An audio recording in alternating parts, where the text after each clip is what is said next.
Oh, how are you, Anthony? I am fine and dandy on this Friday morning. Nothing beats just getting up at an ungodly hour every day. I love it.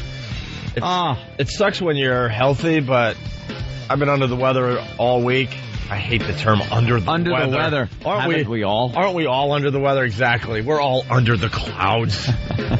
It would be really tough to be above the clouds unless you're flying. Even up there, you can be under the weather. What a dopey saying. Why did you even say it? That's how I've always described being under the weather. Feeling under the weather. Makes it a lot harder to get up at 4. It's old terminology. That alarm goes off and you're not feeling quite right. No. Oh, my God. Anyway, you just showed me a video in the office. Oh, yeah. I think your video is going to go viral. Do you really think? do. Yes. Well, I was compelled to take out the old little camcorder yesterday and old digital camera and make a little video of my experience with Windows Vista. Everyone's just loving it. This is supposed to be all the rage. Oh, it was released this week. People were lining up.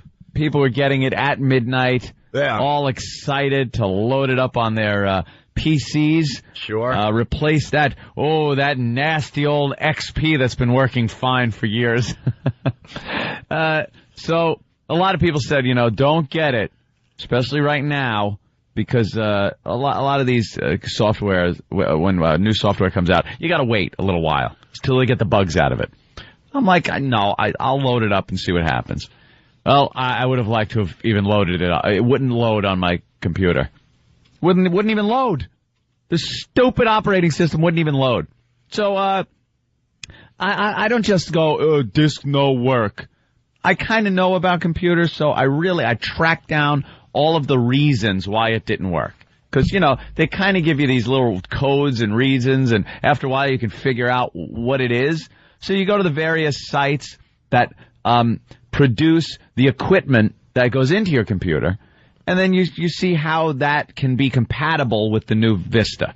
Well, to no avail. It's just, they want you to actually make your computer equipment that was working really, really good work kind of crappy so you can use their operating system. It's like, yeah, you could use it. It'll work with what you have, but you got to really downgrade what you got. Like, I got great video cards in my computer. The games run amazing. Full screen, everything set to max, and smooth as silk. Great frame rate, looks beautiful. And I would have to downgrade that to use this operating system. Why would I want to do that? So I did all the searching and everything and just finally had it. So how many hours did you spend trying to install this? A total of probably within 2 days, probably 20 hours. 20 hours of sitting there. Within 2 days, which stopped. Yeah, within 2 days. Within 20 minutes. Oh, this thing is supposed to be, yeah. It's like, this could take an hour to load. So make some time for yourself. An hour. I'm disgusted. An hour would be like, come on. Yeah. You'd be there going, come on. Yeah. How about you go through 12 hours in one straight clip of trying to fix it, and then right at the end of when it's supposed to be loaded? That's what got me too. It wasn't I threw the disc in and all of a sudden something came up and said, hey, you can't use this. It was like everything was fine. All the little things are happening. It's loading. And then right at the end, when I'm supposed to have this brand new operating system, I got the blue screen of death that comes up. That blue friggin' War Games DEFCON 1 with the giant font. With the big font because everything is shut off on your computer except blue background and the ability to write some text. It's a giant font that just says, you're effed. Yeah. A problem, critical error, dumping physical memory, right. And you see some numbers twist, and then it goes reverting back to original operating system. So after all that, it goes back to Windows XP, which I had on there. Which you bought or you put on there? It was on when I bought the computer. But it took that long to go back to what I had. So, like I said, I really tried everything. So when are the bugs going to be out? To no event. Who knows? Now I'm reading about class action lawsuits against the company, Microsoft, and because of Vista. Yeah. Class action lawsuits. Yeah, because it's a bunch of people that just get together and sue because it's not compatible with all of their stuff. And it's not like my computer's like really new. It's not like it's some old, I can't load it on my old 486 from 1990. What's the problem here? It's a new computer, new NVIDIA quad video cards. I mean, this thing is, set up for gaming. How much is the upgrade? Like $200 or something? Yeah, about that. Vista? Yeah. And over $3 for the whole thing. If you don't have, you want, it's just, so what's wrong with XP? Because why would I even There's try? nothing wrong with XP, but you got to just always move on to the next thing. That's just how we are. Because, you know what happens? Here's the reason I wanted to upgrade. Nothing more than I have a little tech talk, but I had 4 gigs of RAM in my machine. Whatever. Most people have like 1 these days. Excuse me? Yeah, but that's good enough for But I am now not working. Good enough for Anthony, though. XP only acknowledges 2, and I have 4 in there, and I wanted to acknowledge 4. Because maybe not for Vista now. Acknowledge nothing. Nothing. It didn't even load. And it's for gaming. I just want it for gaming. Yeah, laugh. You can laugh. I won't even be upset. Point and laugh. I'm not upset in the 4 least. rams of Remy. Look to your right. The video's up on opieandanthony.com. OPIE. Yeah. And this so is I your put house right here? Yeah, that's a little view of where I do some of my business. And there he is shredding the Vista. Yeah, I showed people how to install Vista into not my computer. Ostracize people more by shredding a $300 program. Into my fellow's shredder. No, I think a lot of people are happy that Anthony did this because this video is popping up on some sites now and it's getting downloaded a lot at this point. Everyone is pissed. Everyone is pissed and frustrated because this was supposed to be the big thing and ooh, that's a cross shredder too. We talked. We talked about this the other day. We talked about this the other day. My identity, will ya? That is a cross shredder. Thing's confetti. No, people are. I mean, people are pissed. Are pretty much with Anthony on this one. It's working with some people's computers. Some people say, "Hey, it's worked fine for me." But I think the people that it's working for have very basic computers. It's just they use it. Yeah, they use it for, email and stuff, and they're not, it's not like really high-end stuff for gaming. And NVIDIA, which puts out video cards, it's a huge name for video cards. It's not like Bob's Video Cards. Right. Microsoft doesn't recognize the drivers for it. And they have a set of drivers you can download for it, but then it downgrades the quality of the video. Why get a new operating system if you have to make everything less than it was before? Why do they feel like they had to go to market already? It sounds like there's some... Because they had already put off. And I understand when this stuff comes out, there's always bugs and they got to... Yeah, I don't mind a few bugs. Work it out here and there, but it seems like this product wasn't really ready. It wasn't. And Microsoft is so they want everything to be Microsoft. I don't know if you could blame them so much for that, but it really gets inconvenient because the part of Vista is everything you download for your hardware has to be Windows, Microsoft approved. Like it's got to be an approved driver. The drivers are the things that make your computer recognize the various pieces of hardware. Don't they work with Apple too? Like Apple, you can download some Apple stuff onto a XP system. I mean, iTunes, right? I mean, yeah. You put iTunes on there. iTunes on my computer. And Apple, at this point, you can download a program where you can run Windows. So other than some giant corporation, right? Mm-hmm. And you. Yeah. Who needs that many bytes? A lot. Who needs 4? You know what it is? Other than people who play games and whatever. Right now, probably not many people. You're right. But it's computers. The computer industry keeps moving.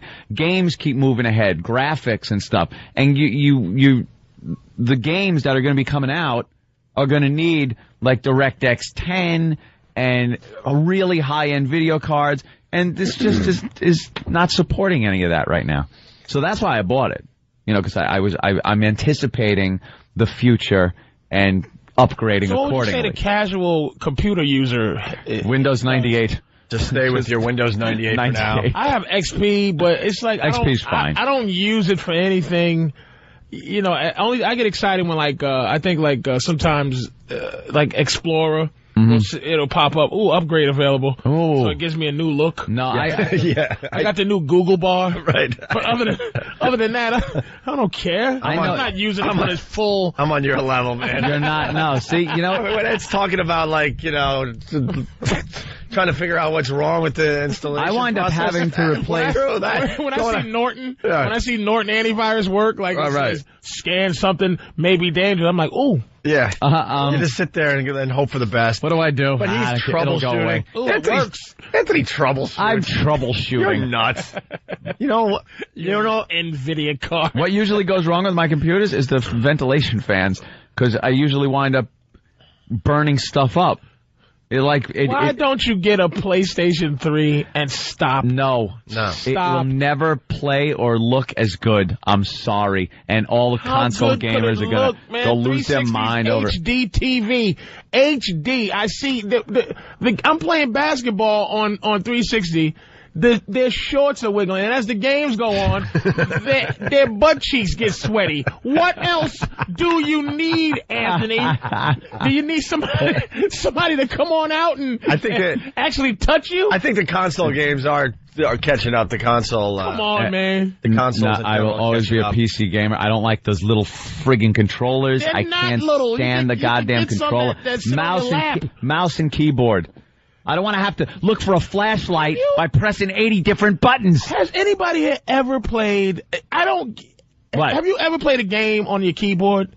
Yeah. Not because I know you. That's what you There do. are thousands of people. First-person shooters are all played on keyboard and mouse. I don't like playing the pinball that comes with my computer, the one that's on the games with solitaire, where I'm trying to push an arrow space bar for the tilt and the are you out of your mind? Like you gotta push arrow then semicolon. How do you play a game with semicolon? You got your console controller and you're bending your fingers into gang signs to try to hit the 5 buttons you need to jump and turn at the same time.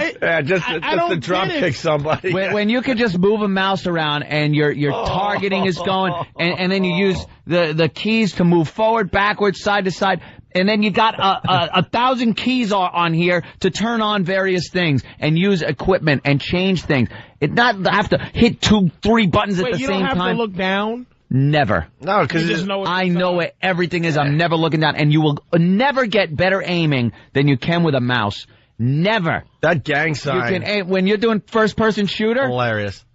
I've done first-person shooters with a controller. And done it with a keyboard and mouse, and you cannot get better. Shut up about the Wii. Enough about shut up about the Wii. You know what? You got Wii, fan? Yeah. This is my thing. I'm not here to exercise while I'm playing video games. Exactly. It's made for you to sit down and have your body just go into complete mush. You shouldn't get tennis elbow from playing a video game. Video game. You're playing a boxing video game and you end up with tennis elbow. I'm actually you're getting hit in the face. I'm doing 360 kicks against some Chinese video game character. Get out of here. Some kind of Little Rascals boxing glove on the end of an accordion comes out and punches you in the face. Even like 6-year-olds are getting like carpal tunnel syndrome or something. Well, all right, defend your Wii there, Than. You don't really need to take like a full tennis swing every time. Like that's just how they market it to the Are you in your living room just hopping around as you're playing your Wii? Oh, I'm having the best time. Dance Revolution. Yeah. I heard it stinks.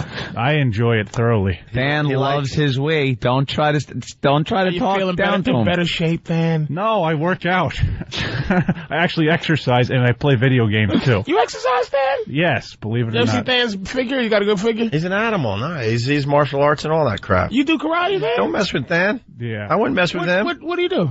Jiu-jitsu. What year? What's your level? Blue belt. What is that? Good enough to kick your ass. decent belt. God, I would hate for an open micer to beat me up.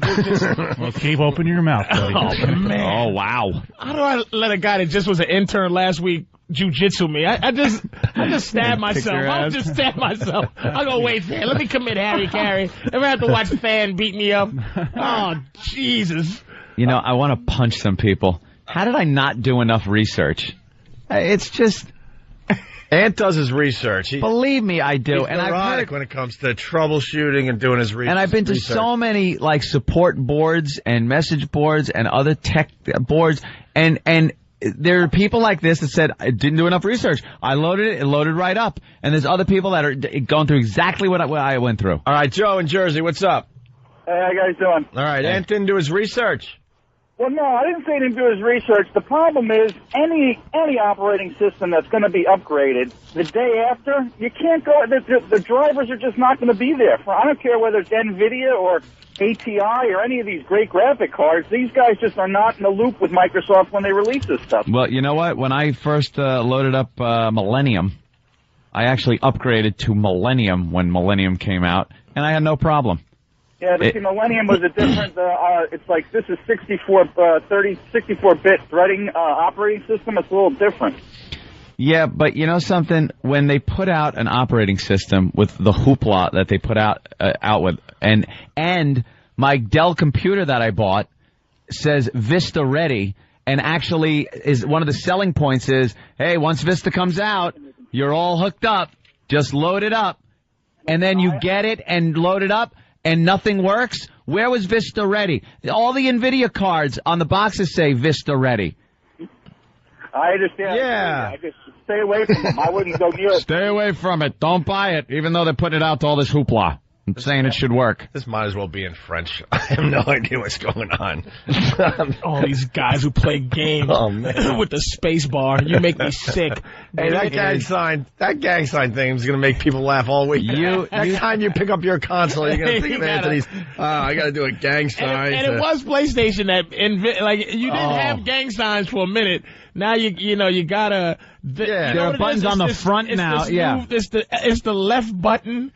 And clicking the, you gotta do I don't want to push that many things. I'm a PlayStation guy. I got arthritis in my index fingers from that dumb console. It's ridiculous, the controller, and you will never, when you aim. It's retarded to do that. When you aim with a mouse, look at your friggin' pointer on your computer, and you move your mouse. It's very fluid. You can put it anywhere you want in a second. It's the same thing with aiming in a game. You're using your mouse. When you have to use that goddamn controller, you're not getting the subtleties of moving that you're aiming around. And that's why usually they have the easy aim, where if you get near the guy, the targeting reticle goes on him and locks on it. Okay. Dude, have you played?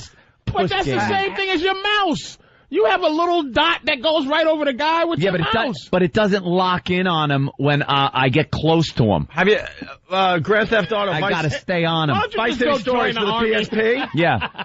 When you're using the freaking sniper rifle, you can't line that thing up. It'll drive you nuts. It's very hard. See, enough. But of with you a guys mouse, with your, but with a mouse, it's a lot easier. Yeah. Forget the realistic. When you play these war games, and the guy, you have the sniper rifle, and the guys. There's this new thing they do where you have to take breathing. A deep breath. You got to take a breath. You got to hold your breath. Who even needs that? That's the fun of getting the sniper rifle is just sitting back and picking people off. See, I like the other angle. I like the way it's like shaking. I like that it's not a given that you're getting a headshot if you have a sniper rifle. Well, why don't you go to war for real? If I was a few years younger. Why do you need that in a video game? I like the realism of I like the immersion into a game like that.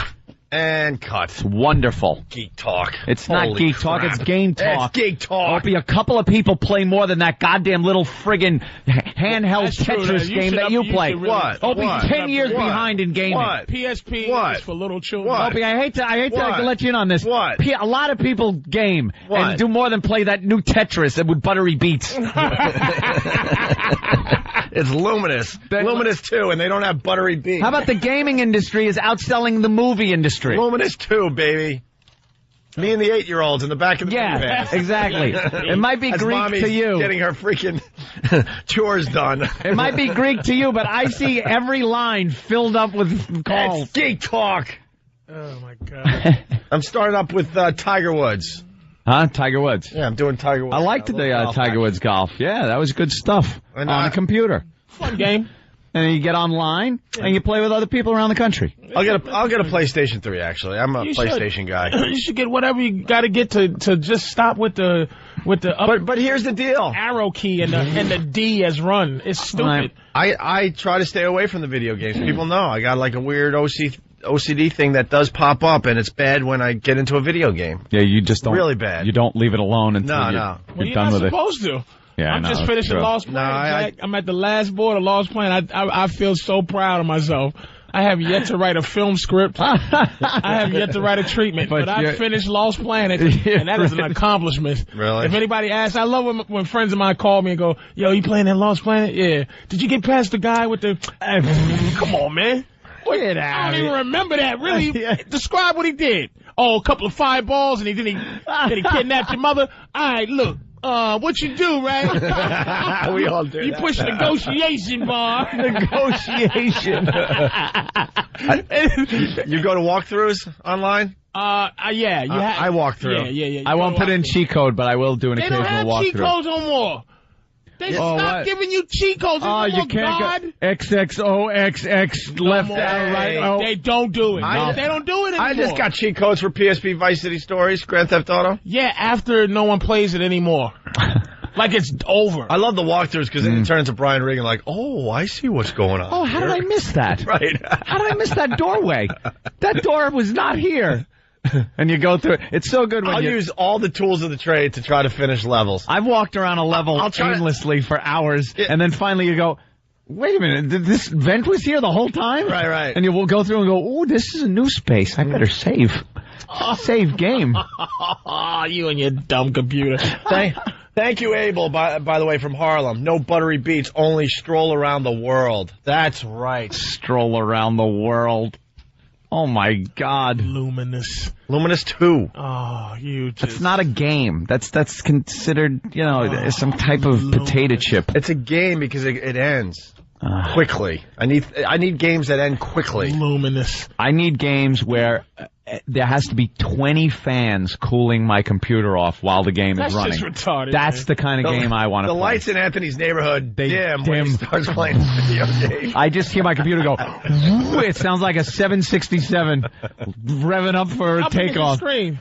Right now I got the 30-inch widescreen. You playing a 30-inch on your computer? Oh, yeah. It's beautiful. And then all right. So nice. Enough about the geek talk. Why, Luminous? 5 inches away from it and burn my eyeballs out. I'll tell you why, because I feel stupid. What's your secrets to beating Miss Pac-Man? Yeah, right? Of course. Hey, I used to love my Miss Pac-Man back in the day.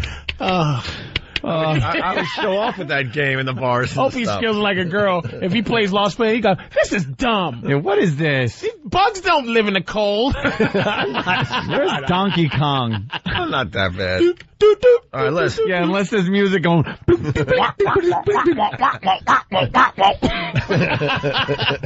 on, he really is. Let's move on. No, we did. There's a million people calling. Dude, you should play. Yeah, I love that game. I love the. We did 25 minutes. Can I just say one thing though? I don't have a. What do they call it? A name. I don't play online. I'm sorry. Oh, you don't? I just don't. Yeah. I don't do that. There's nothing more fun than going on playing like Battlefield 1942 or one of those Vietnam or one of those games online. Because you know you're playing against real people, and they're getting annoyed when you just like headshot them, and they don't know you're standing right behind them, and you beat them with a crowbar. You don't even use a gun. You know how degrading it is to have this huge weapon out. I was playing like Half-Life online, Counter-Strike, things like that, and you could take a crowbar out and bludgeon the guy with a crowbar, and he sits there and says, so-and-so was killed with a crowbar by... It's degrading. And it's so fulfilling to do. Listen, we got to take a break. We're really late. We got to talk about Tyra. We got to talk about the Light Bright thing. What game is Tyra playing? You promised somebody $500 if they brought a Light Bright, right? I loaded my pocket up with cash this morning just so I can buy one of those. Well, guess from what? Some homeless people, I assume. Yeah, guess what? People have come down from Boston. From Boston. With one of the bombs that shut down Boston. I have 2 rules for this. It must be authentic. Here we go. I'm not being an ass about this. How do you prove it, though? I could tell by looking at it. Okay. It's got to be authentic. Okay. And it's got to work. I want it to work. I want it to light up. And it's not too much to ask for $500. E-Rock, pull the tape. Pull the tape from yesterday, because I want to make it perfectly clear that I did not offer these guys $500. Oh, Jesus.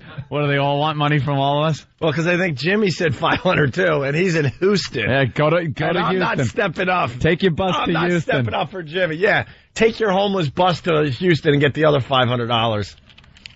All right, we'll get into that controversy. Just terrific stuff. Those dumb light brights shutting down Boston yesterday. Stupid Boston. And the rest of the country's starting to catch on now, and they're looking at Boston like, what is wrong with you? Yeah, even New York, the police is wrong saying, with you people? Yeah, these things were around for a while. Yeah, we didn't get one call. A lot of eyebrows going up like, who's in charge up there? Mayor Menino. Light brights shutting down a city like that? Bag. We had the same thing in Philly, nothing happened. We had the same thing in New York, nothing happened. They look nothing like bombs. What's the problem? And now they want Turner to what? Reimburse them, and I don't know. Keith, did that look anything like a bomb? Well, hold on. We can't start a new subject. Oh, Christ on a pony, that's right. We were supposed to break 15 minutes ago. A fan, should we break? Keith, you think about your answer. Oh, you sit there and think about it, young man. You sit there and think. We'll get the homeless people in, give them their stupid $500, and then kick them out. We'll talk about the N-word as well. That's whatever. Another controversy. Yeah, lots to do today. It's the Opie and Anthony Show. We have the light bright bomb in studio. Oh, we're all just scared. Oh, that's it. It's sort of like seeing a celebrity. Yeah. We have a celebrity in the studio today. That's one of our best guests we've ever had. It's one of the most popular known guests. You can walk down the street. You know why? Because a lot of the guests we have, we've done the walkover and walk down the street with them, and no one knows who it is. When we walk later, you hold that up, people will absolutely know what it is. It's been on TV thousands of times already. You think everyone knows what happened in Boston by now? A lot of people do, I got a communique from John Minnelli. He was talking about yesterday's show. He really enjoyed the Boston stuff we did yesterday. Yeah. He goes, but you guys really didn't explain why you hate the mayor so much. I think that's kind of... I thought it was obvious, but he's saying that we're talking to a lot of new people. The mayor of Boston got us kicked off Boston radio for a dumb prank. We acknowledge that it was a stupid thing that we did, but he was obsessed with getting us kicked off the air. He wanted us fined by the FCC. He wanted us arrested. Wanted the license revoked, which is his big thing that he does whenever anything happens up there. Let's not forget he wanted us arrested over a dumb radio prank. And he's hated us ever since. And quite frankly, we hate him as well. We did the homeless shopping spree recently, and he came out and just screamed bloody murder how awful it was. And not one other city had a problem with our homeless shopping spree. Yeah. They realized what it was, and it was actually... believe it or not, helping the plight of the homeless in the end. That wasn't our purpose when we started the homeless shopping spree, but in the end, we raised awareness. Yeah. And show that, these people are people too. Whatever. You know what I'm getting at. And who cares if we even were doing something good or not? Right. So our radio show, just shut up. So we enjoy when the mayor does something stupid like he did the last couple of days. Yeah. These devices were all over Boston. They were to promote a cartoon on the Cartoon Network, Adult Swim. What was the cartoon again? Aqua Teen Hunger Force, right? Aqua Teen Hunger Force. And these things were put up in 10 cities. 10 cities. 10 cities. Philly was one. Here in New York, I believe San Francisco, Boston, of course. Mm-hmm. Not one other city. You see the pattern here is what I'm getting at? Yeah. You see the pattern? Not one other city had a problem with this marketing device. Boston had their bomb squads out, blowing these things up. Shutting down the subways or the T, whatever. Yeah. Shutting down the highways. And like you said, bomb squads actually, blowing them up. I really think Boston wants a terrorist event. I think the city itself, you can't really pin it on an individual and stuff, but like the whole Red Sox-Yankees rivalry, we've had a pretty decent terrorist event here. Oh, we had a doozy. I'm talking about a Lulu. We had a You might have heard about it. And, I think in some strange, odd way, Boston is a little jealous and wants their own, big event that gets them in the news for terrorism. And this was something they made a huge deal about. Yeah. All the other cities did nothing. And Mayor Menino's, they're all still on the warpath about this. They want to prosecute, and there's really no grounds for it. The prosecutors are saying this thing looks like a bomb. It does not look like a bomb at all. No, and the New York papers are kind of beating up Boston today. Yeah, so is the police department. Yeah. The headline, Beantown's blinded by the light. And in New York, the joke was no bomb. They just knew it was a joke. And we got somebody that works for the authorities. Mm-hmm. What do you think, Keith? Is that a bomb? Would you, in your professional opinion, if you saw that, would you cordon off the area, call the bomb squad, and what would be the protocol? Would you shut down the subways?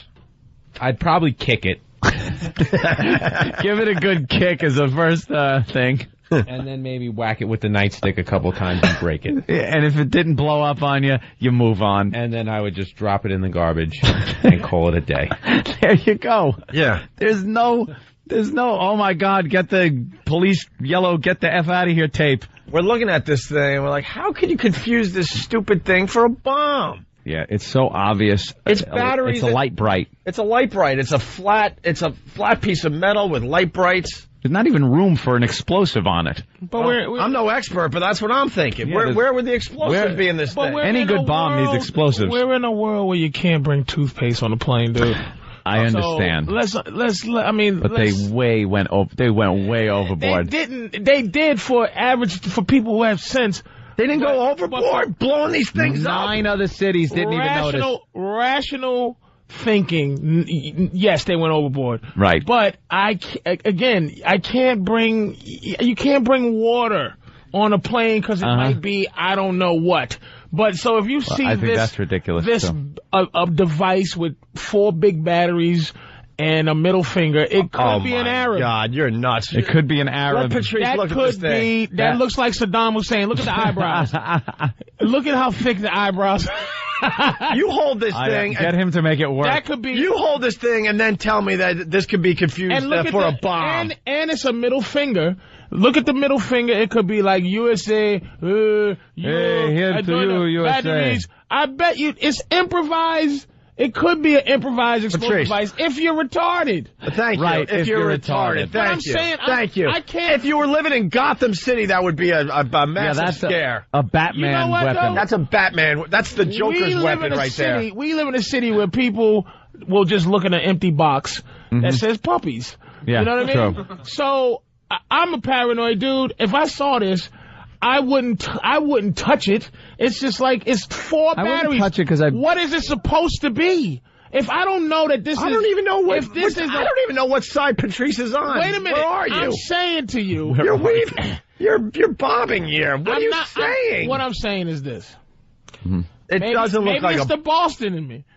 Oh, see? Oh, boy. Listen. You are a Boston gentleman. What I'm saying is... Look, even the Boston people yesterday were calling us saying how ridiculous if I walk by this in the street, if you walk by it in the street, it's a bunch of lights with 4 big batteries on it. Would you, if you didn't notice, what is this supposed to be? What is it doing? It's getting ready to light up. It's lighting up.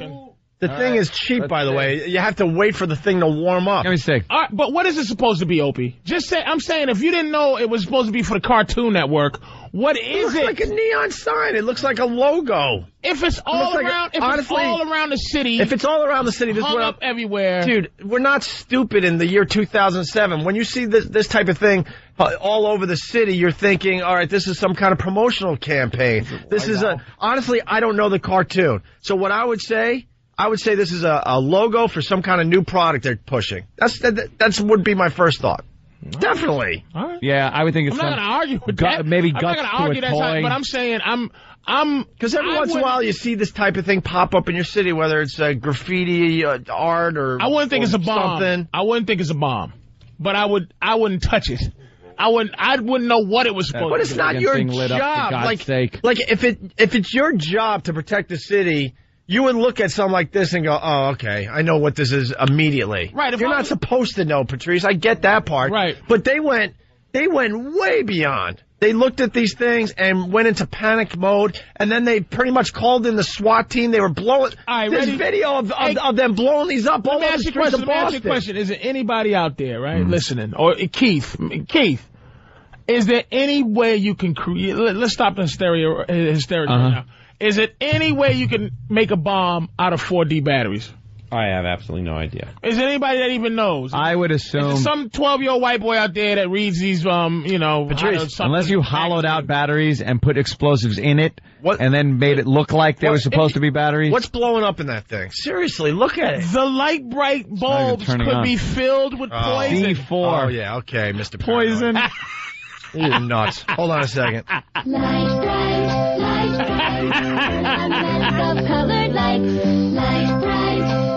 That's how dangerous this is.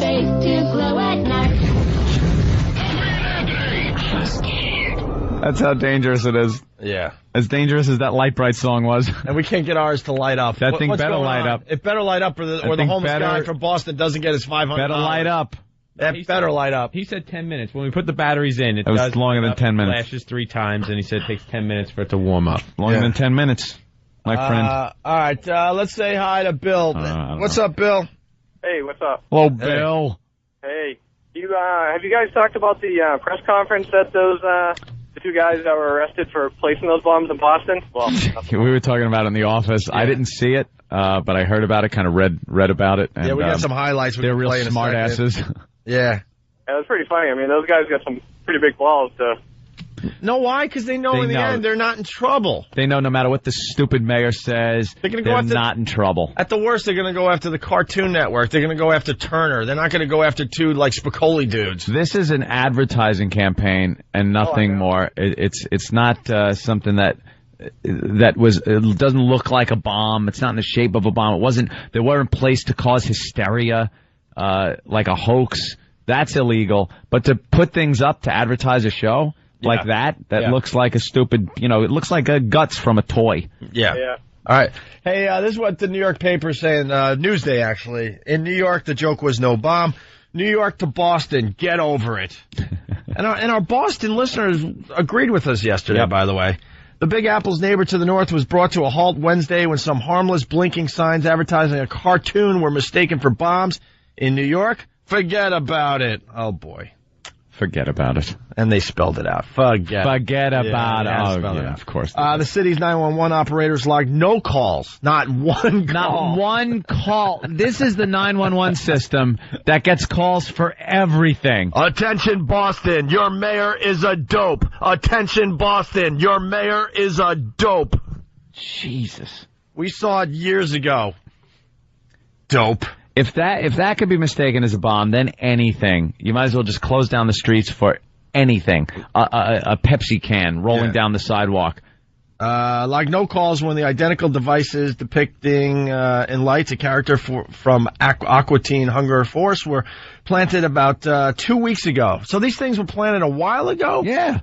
Oh, way to be on top of it to begin with. They let these things hang out for about 2 weeks, and then they finally have a problem with it. Then they have an issue. Dude, stupid me, I thought they planted them Tuesday night, in the middle of the night, and then Wednesday all hell broke loose. These things were hanging around for a couple weeks? Yep. The guys who brought it in said he's had it for 2 weeks. Oh, my God.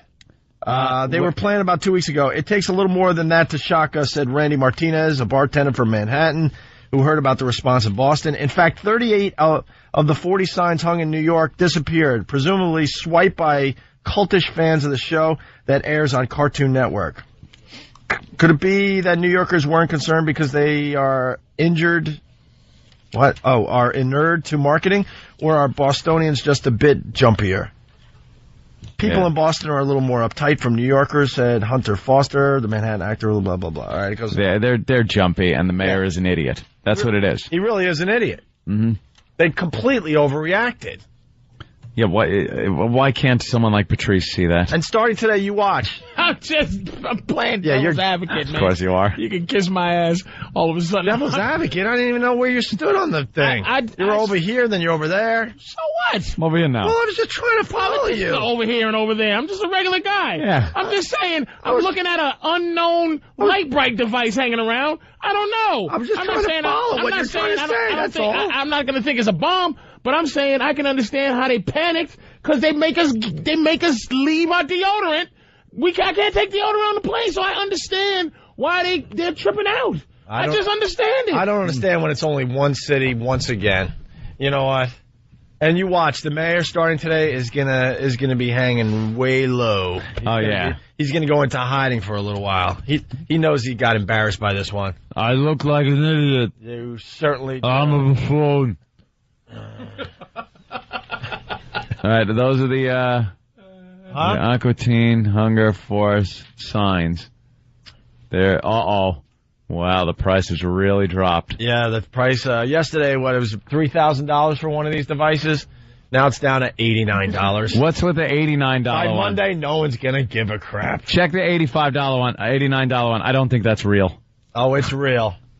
I don't think it's real. That doesn't even look like it. That looks like a light bright. I think the guy took a picture of a light bright.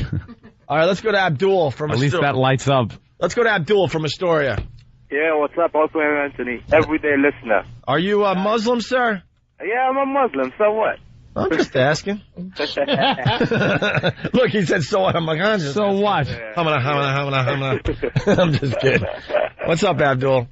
Yeah, I wanted to say, if those look with the LED lights, if those look like a bomb, so the DOT signs that they put, to direct traffic and tell you about closure, those should be like a nuclear bomb. Yeah, right now. Those would be huge explosives. Oh, in Boston, forget about it. The ones that tell you that there's traffic ahead. Sir, can you make a bomb out of 4D batteries?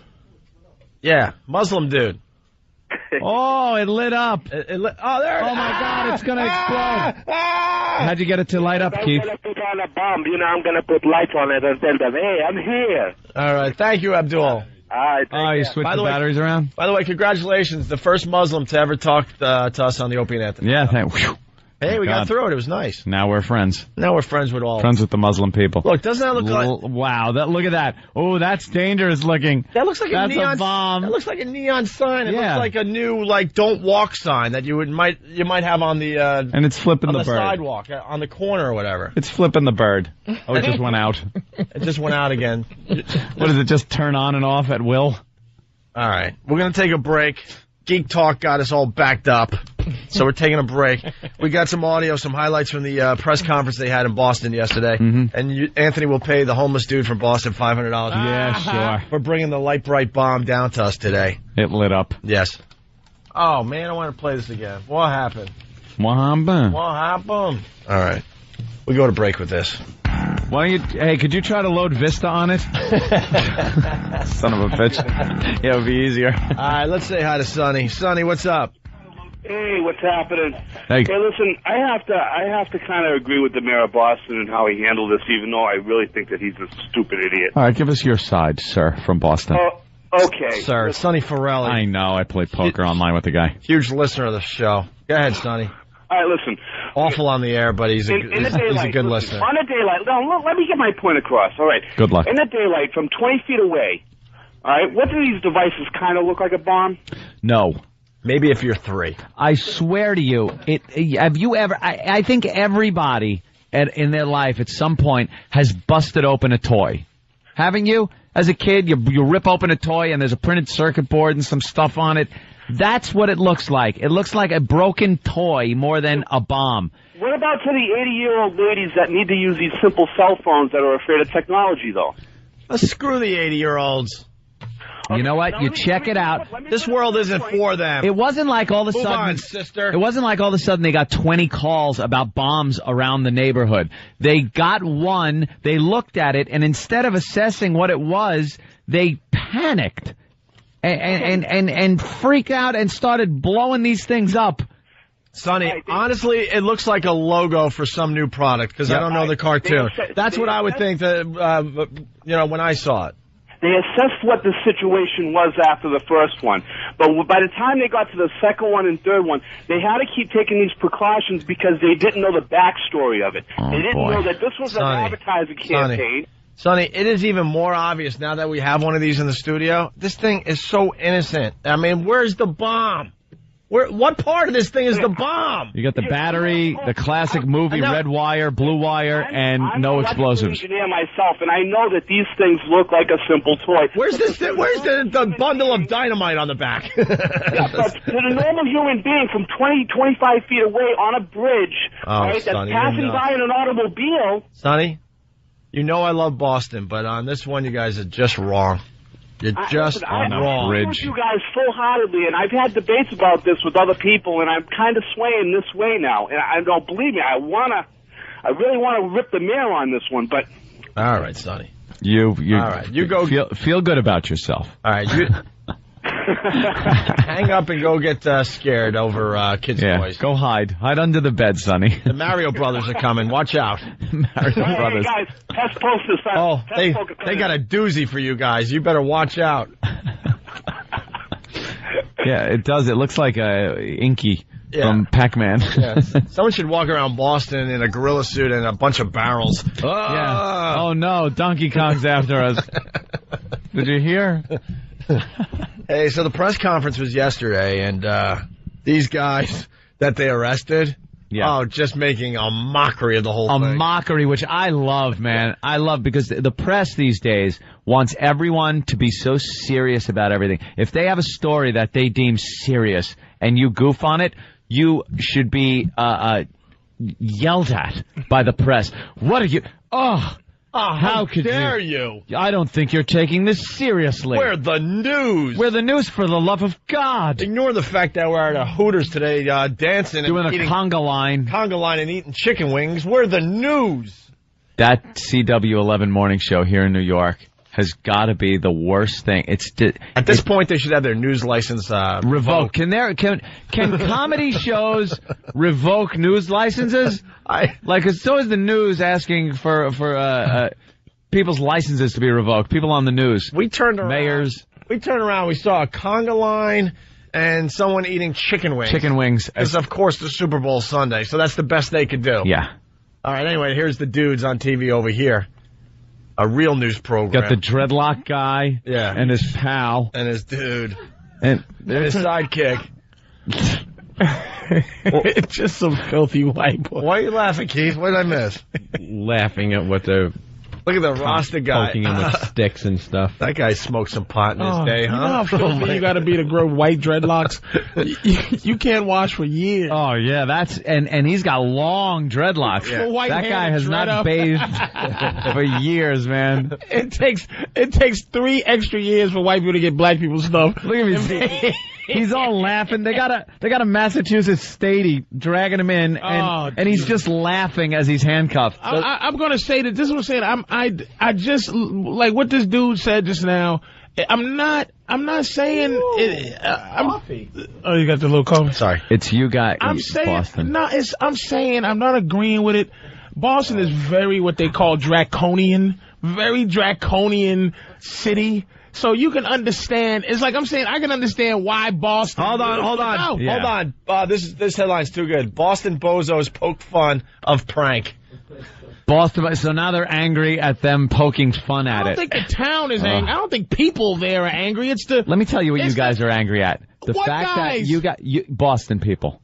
You were raised in Boston. So what? And you're very defensive now because this is like... I'm not defensive. This is like if you went to school on like Father-Son Day. Mm-hmm. And everyone's having a good time, but your father was like the one that wasn't cool. And now you got to kind of rationalize it to all the other kids. Or wasn't there. Or wasn't there, oh, yeah, sadly enough. You're black. No, you don't have a father. The father was the... a swear was bubbling out my mouth. You know I caught that back? Of course. I really wanted to say something foul. You gulped that back. All the other cities had cool dad. All the other cities were cool dad. New York, Philly, these happen all over. In Seattle, they all cool dad. Boston was stupid, geeky, dorky dad. And now you feel bad and are trying to talk him up to us. I didn't try to talk him up. Patrice, this is you're just like the news. I'm saying, if I saw a light bright that I shouldn't have seen, I wouldn't go over there and say, "Oh, this is an ad campaign." Listen, this is a tough one. No one has them except for homeless people who don't want to live. Why don't regular citizens have this light bright? They probably do. They don't. But the homeless might have needed them for one. Regular people, listen to me. If it was you can yell and scream all you want, but this is a tough one. This is a tough one. Don't try to white melodrama my anger away. I know that trick. I'm from Boston. Yeah, but you don't try to go ease up, Negro. Now, listen, let me tell you something. Listen to me. If it was around New York City, I know Keith. You see how long it took Keith to go what he would do? Because he's trying to figure out a little funny thing to say. If you saw a light bright device all over the city, Keith, there has to be protocol. You don't just go, what is this crap? So protocol to blow them up? Not really, but protocol might not be and shut to down just kick the light bright.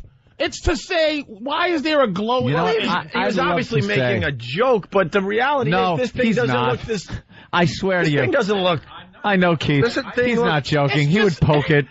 I'm saying, due to what's going on now, I'm not saying I agree with it. I'm saying the device, I'm not surprised. The device. All right, listen. The device. There's a device. The device. All right, listen. We got to get to the audio of the press conference. Yeah, let's do You've that. made your point. It hasn't turned back on. I'm amazed that you are taking the other side of this. Oh, I'm not. I'm amazed. I'm amazed you're spinning it. Maybe you got to cover the sensor and pull the battery and put it back in. How do you understand? Reboot. Look at this thing, Patrice. Look, it's Leave not the sensor covered. It's not our job to figure out if that's a bomb or not. But I'm thinking that the people that should know would look at this and laugh and go, "Oh, okay, well, this is silly." I don't know. They blew them up, Patrice. They were blowing these things up. We can't bring orange juice on a plane, Opie, because of people. Do you know anybody that knows how to blow people up with orange juice? So why? No, but you can't bring it on the plane. All right, so I think it's stupid, but I understand the stupidity of it, of why they... Why not the other cities? Why not the other cities going into a panic? 9 other cities, not one of them even reacted. 1 out of 9, Patrice. I don't know. 1 out of 9. Are you saying Boston is dumber than who? Who's the other 9 cities? I think 9 cities. Boston is the 10th dumbest city in the nation. I think something's going on up there that's a little, something. What do you think it is? It's not They're stupid. The people are in charge of this crap are stupid. Let me ask you something, Keith. As an officer, right, no matter how dumb you think something is, you have to go with go with protocol, right? It's a common sense call. Even back in the day when we had the anthrax scare, when you had every dope calling for the police to come open their mail, because they thought it was anthrax, I would walk in, I'd rip their mail open, I would dump it on the thing, because it's just, it's retarded. There's things out here. I had a lady call us one time with the anthrax thing, not to get off on a whole tangent. She freaked out. We went in there. She's like, holy shit, there's powder. Or holy something or other. Holy crap, there's powder. Or holy crap, there's this powder on the thing. Right. My partner walked over to it. He looked at the table. He licked his finger. He put his finger on it, picked it up, and put it in his mouth. It was cheese. Now, she brought a pizza box that she had cheese on top of her mail. But I'm talking about, I'm not talking about you using your call. I'm talking about if Bloomberg or whoever is making the call, if the deputy is saying, look, fellas, there's some things all around New York City with lighting up. We think it's light bright, but you are to treat it like a bomb. Are you allowed, as an officer who gets an order, not to treat it like a bomb if you're told to? If we get called for a suspicious package and we show up, there is a certain protocol where you're going to assess the scene first. You're going to say, hey, does it look like it? And then you're going to make a call. If I think it's a suspicious package, then I'm going to call in the bomb squad. But if I look at that, it's my judgment to say yes or no. The entire stadies were out looking at the light bright bombs, and they were told to treat the light bright bombs like that. That's what I'm saying. Who's that guy? That's what I was saying. Who's that guy? I'm not saying the police are goofy. I'm not saying the people are wait. Somebody is goofy, Patrice. and you had to follow the rules. Patrice, I agree with you as far as that part goes, but who's the guy that looked at this stupid thing and decided this is a major threat to the city of Boston? This is not a Boston when thing. It comes to that point. It's a public official thing. That's what I'm saying. That's why we're blaming the mayor. All right, fair enough. Blame the mayor. Because that's why we had Patrice. Hold on. Fault. That's why we went all the way to the top, and we're calling the mayor dumb and whoever these people are below him that are making these decisions. But yes, this is where we agree. When the stadies up there, whatever, yes, they did the right thing because they were told this is what we have to do. We have decided. I agree with that much. Right. But somebody overreacted. But how did it get to that point is what I'm asking today. And Boston should ask that. And after one of them, you would think they would stop running around the city blowing these things up. Would say, okay. Or at least one of these guys go and call his superiors and say, hey, dude, this is obviously nothing. Don't worry about it. This is a marketing thing. It's so obvious.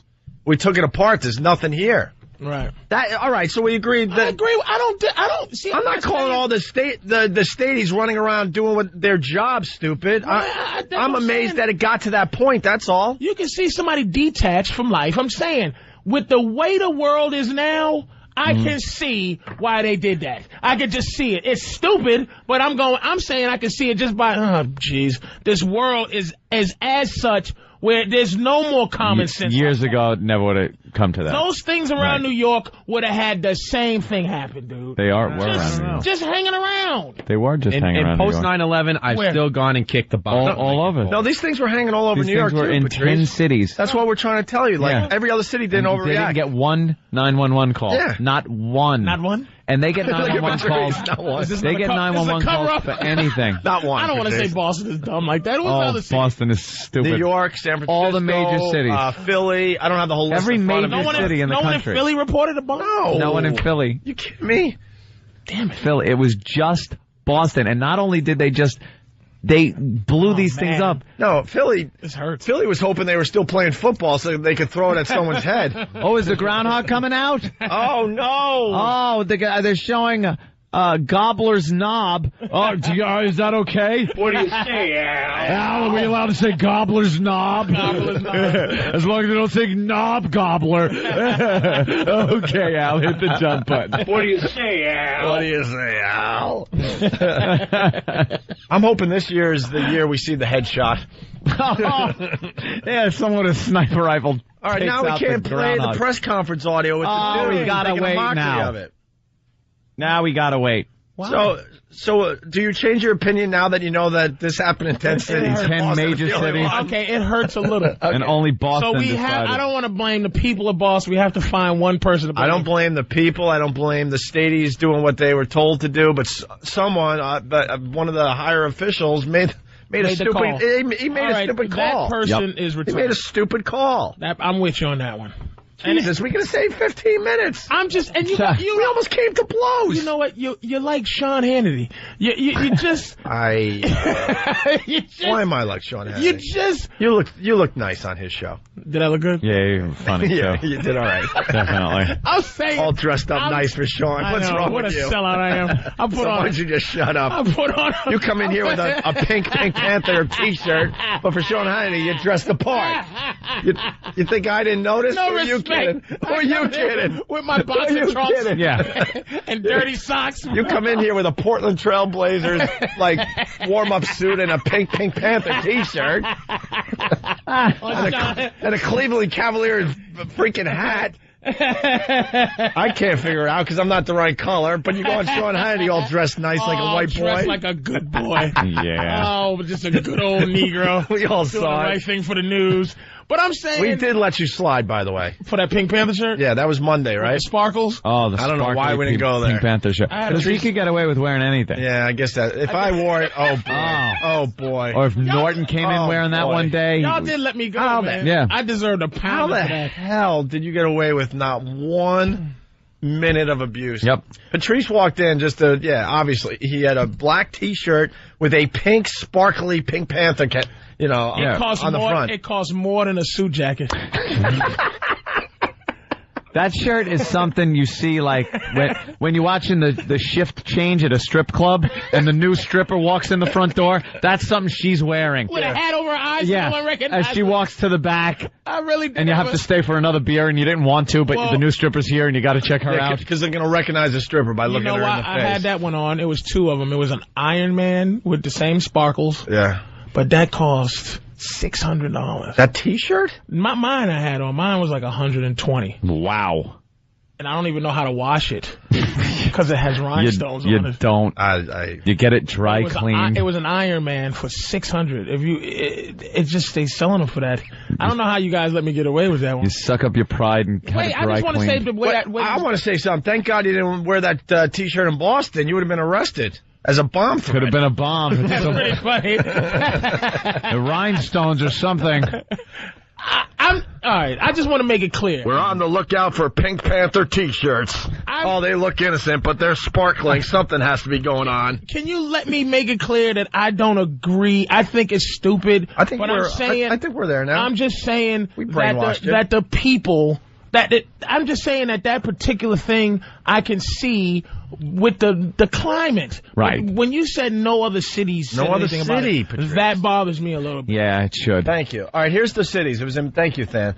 Boston, New York, L.A., Chicago, Atlanta. Atlanta's seen some tourism. You heard of any of these cities?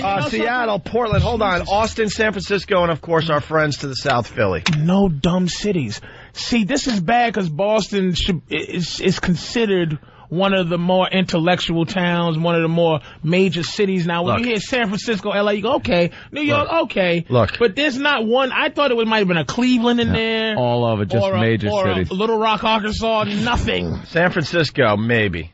I don't even, they don't even believe in that. That's where Arabs go for asylum. I blew up a building, come to San Francisco. We got press conference audio from these dudes making a mockery. We also have the guys that brought in our light bright bomb. You're going to give them 500. Is it working yet? That goddamn thing, it lights up sometimes when it feels like it. It's very temperamental. It's like your Vista. Another thing that's not going to work. It needs new drivers. And if we don't play the Tyra clip from yesterday, then we have to. We're just not doing our jobs. There's the Groundhog. Did he? Oh, what happened? Did he see a shadow? Oh, the prognosticator of prognosticators. Take it. Take the shot. Take the shot. Is he going to talk to him? Gobbler. There he goes. Look at this setup.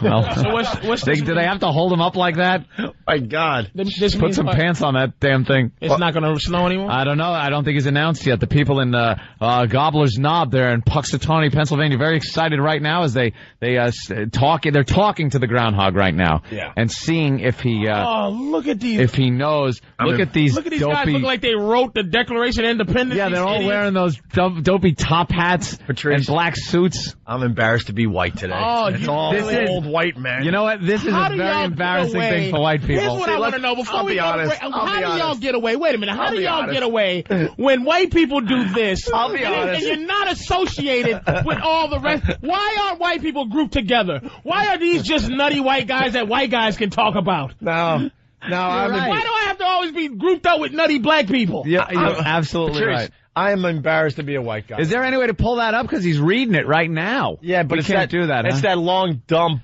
the delay. Poem thing. No, it's that dumb poem he reads before. All these guys should have a monocle. All right, listen. Yeah, they look like the Planner's Nut guy. These guys look like they get naked, go in the woods, hug each other, and hum. It's a real sex reference from back in the day. They actually look like they could take those top hats off and put on a white hood. Yeah, right. They look like old Klan guys. Pun can announce away, Pennsylvania. Right. There it is. Pop me up. Yeah? All right. There it is. Every time this dumb movie's on, I have to watch it. I don't know why. It's one of those movies. How white is this song? As we watch from Gobbler's Knob, Punxsutawney Phil is being asked if he saw his shadow or not.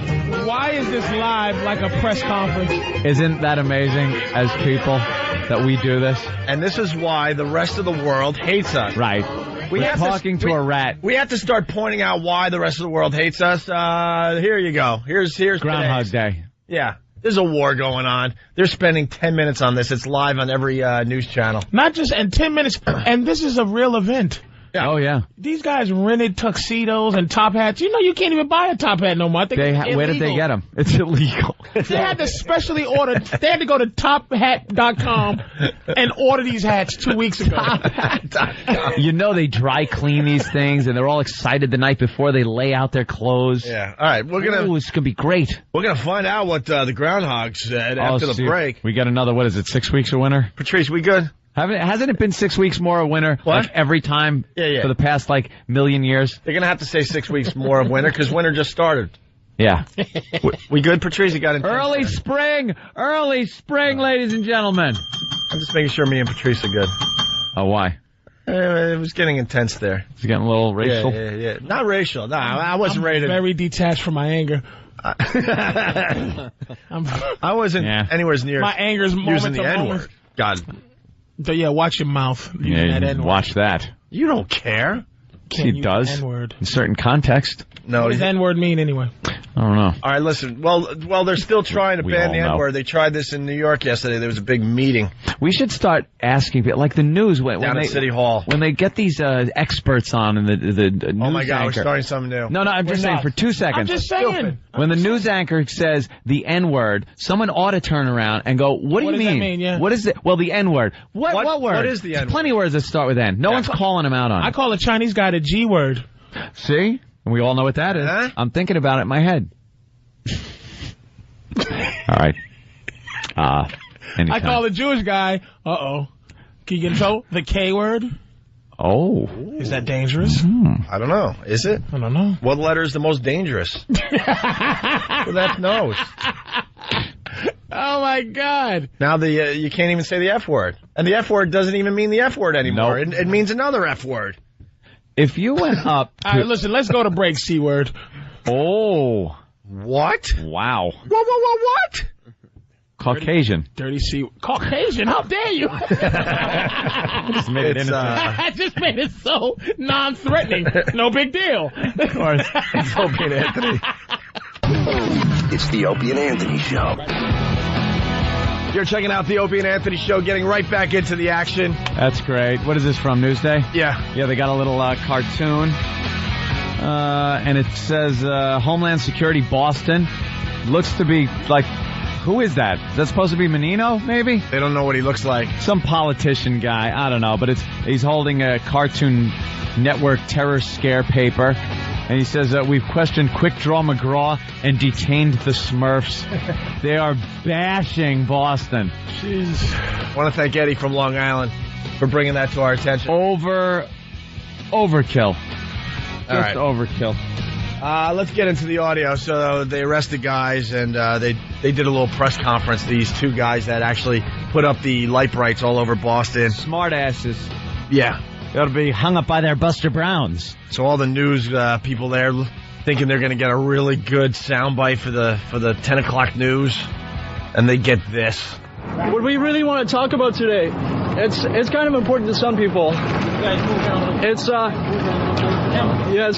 kind of important to some people. It's haircuts in the 70s. Yeah, we really want to discuss the style of them. We feel it's really important because we think it's been a big inspiration on how people live their lives today, and how they're going to live their lives in the future, and how they're going to look at the past. Well, hold on a second. For example, Afro, I think, comes kind of from the 70s. But then again, there's other styles, like the greased up hair, when they actually use grease. And I'm not totally sure where that comes from. Whether or not it's from the 20s or from it's definitely not from the 60s, I don't think. Well, the 60s sort of. We're taking this very seriously. Yeah, please don't interrupt. Please don't interrupt. These guys are classic, I love these guys. Stupid newswoman. Please take this seriously. Please take this seriously. Hey, we are. Don't interrupt. Why don't you look at your own news program and see how serious you really are? Yeah, what segment were they airing when you were there talking to these guys? Was it the conga line at Hooters? Or was it the basketball playing parrot? Yeah, exactly. Yuck. Or the alligator playing golf. Stupid news. Please take this seriously. Please take this seriously. And the guy goes, we are. We are. We're talking about hairstyles throughout the decades. The 60s sort of had the mod hairstyle, which I believe evolved into the sort of greaseback look of the 70s. But Peter, what you're saying is maybe it came more from the 20s? Yeah, I really think it came from the 20s. It sounds to us like you are. They're doing some dumb college radio show in front of the world yesterday. Sounds like the Than and Sam show. Yeah, we should get them for $202. Get those guys. Razzle dazzle hairstyles. I really think it came from the 20s. It sounds to us like you are taking this seriously. Another news reporter. It sounds to us. I love this. Like you aren't taking this seriously. Does it? I'm a newsman. I can tell, It might get past some people, but I can tell. I don't think you're taking this seriously. This pompous news jack-off. Shut up. It might get past the others, but not us. Yeah, I could see you're being sarcastic with this. And we blame all news people, not just the Boston ones, so. Oh, yeah, the news is just the news. We hate They're the all news asses. in general. Here in New York, we got a few snowflakes. What? What happened? I'm just saying it's on now. It's on the CNN, yeah. We got a few snowflakes on Long Island here in New York City. Yep. Whatever on Long Island. The local news sent out all their weather babes, and they're just standing, and it's flurries, and they're doing reports on the snow and pointing at the ground to show how much snow has fallen, which amounts to a dusting. From 50 miles away from the city. Yeah. Where it's snowing out in, Montauk. Yeah, they had to go find snow to try to make it a big deal in the news today. So shut up with you're not taking it seriously. You're not taking this seriously. Yeah, and neither should, the mayor. Most news programs should be on the Cartoon Network. No? That was bad. It came from the 20s. It sounds to us like you are taking this seriously. Well, do you guys have any haircut questions for us? What do you think about what happened yesterday? You're going to get one. Oh, then you get the freaking news guy trying to get him back on track. About what happened yesterday? You're going to get one. That's a very good question. Thank you. I think my dreadlocks are pretty nice, and they're going to keep growing for a little while. And maybe they'll reach my knees or something. I don't know what I'm getting sort of more due to get a haircut because getting my bangs now. Yeah. I've advised them not to talk about what happened. I love the lawyer steps in. I've advised them not to talk about who's the his situation. lawyer? That sounds like another cartoon character. They're all from the Cartoon Network. They're all the voice guys from the Cartoon Network. What voice was that? I don't know, but he sounded like this. It's who? Martian? Oh dear, oh my. It was Marvin the Martian. My space modulator. That is him, yes it is. They've stolen my modulators. Where's the kaboom? There was supposed to be an earth-shattering kaboom. This just in from Stephen from Bayshore. Mayor Menino won't stop until every Teletubby is behind bars. I messed up your line, Stephen. Sorry. I told them varmints not to talk about the bombs. Oh, you dumb rabbit. Now I gotta go back to the ship and get another match. News guy goes, you're making a mockery of this. I love these two dopes. This is lawyer Yosemite Sam. Oh, they're just talking about haircuts. One more clip. How do you feel right now? Okay. I feel like my hair is pretty perfect, but altogether I want to redirect this onto the topic of haircuts in the 70s because I want to educate myself about it a little bit more than I know already. We saw them laughing in court. We've seen their appearance now. Prosecutors are taking this seriously. Are they not taking it seriously? Can you just step to the microphone, please? Oh, yeah, that's right. They've taken the case very seriously. As I said, they've been advised not to speak about the case. Have they been advised to act like they're not taking this seriously? Stupid news. Oh, you know how. Shut up. You know how frustrated they are that they're not getting their good soundbite? They want these guys to be standing there so they could film them and then go, well, we apologize. We're very sorry. Sorry, but will that be enough? At this point, it's hard to tell if they're going to, this threw them all for a loop. They don't know how to wrap it up. Well, hairstyles from the 70s. Back to you. Like they don't know how to deal with something like this. Because the news has become this organization where they're supposed to be treated with reverence. Yeah. Like, oh, it's the news. We better be serious. Oh, let's make sure we're serious in front of the news. If you want to take it seriously, why don't you go over to Iraq and do a few real news stories? There you go. Don't worry about some light brights in the city so much. And two of these friggin' guys that obviously enjoy maybe smoking a little pot, making some jokes at your expense. I think it's hysterical that they handled it that way. Talking about bombs and eating some food. Talking about bombs, eating some food. What the Cartoon Network was saying is, hey, we got to hang these characters up, or we'll just be bogus, too. I wish one of the guys would have just pointed into the audience of reporters and go, I know that dude. I know that dude. Here to talk to the news. I know it's the news. I see the camera right there. Dudley Do-Right. Dudley Do-Right. Which is... Yeah, he was kind of like that. I'll save the day. Kind of similar to... Heroes of the 60s. All right. Here's the rest of the clip. Act like they're not taking this seriously? We're taking this very seriously. We've already How was it like there was a widespread panic, a disruption to commuters. Any other styles? These guys are not taking us seriously. Yeah, I really feel like we're not getting the feedback. Yeah, we're not getting the feedback that we need from you guys. If you really want to talk to us, please talk to us about the topic. I'm very disappointed. Yeah. Hey, bud. Let's party. Hey, bud. Relax, all right? My old man is a television repairman.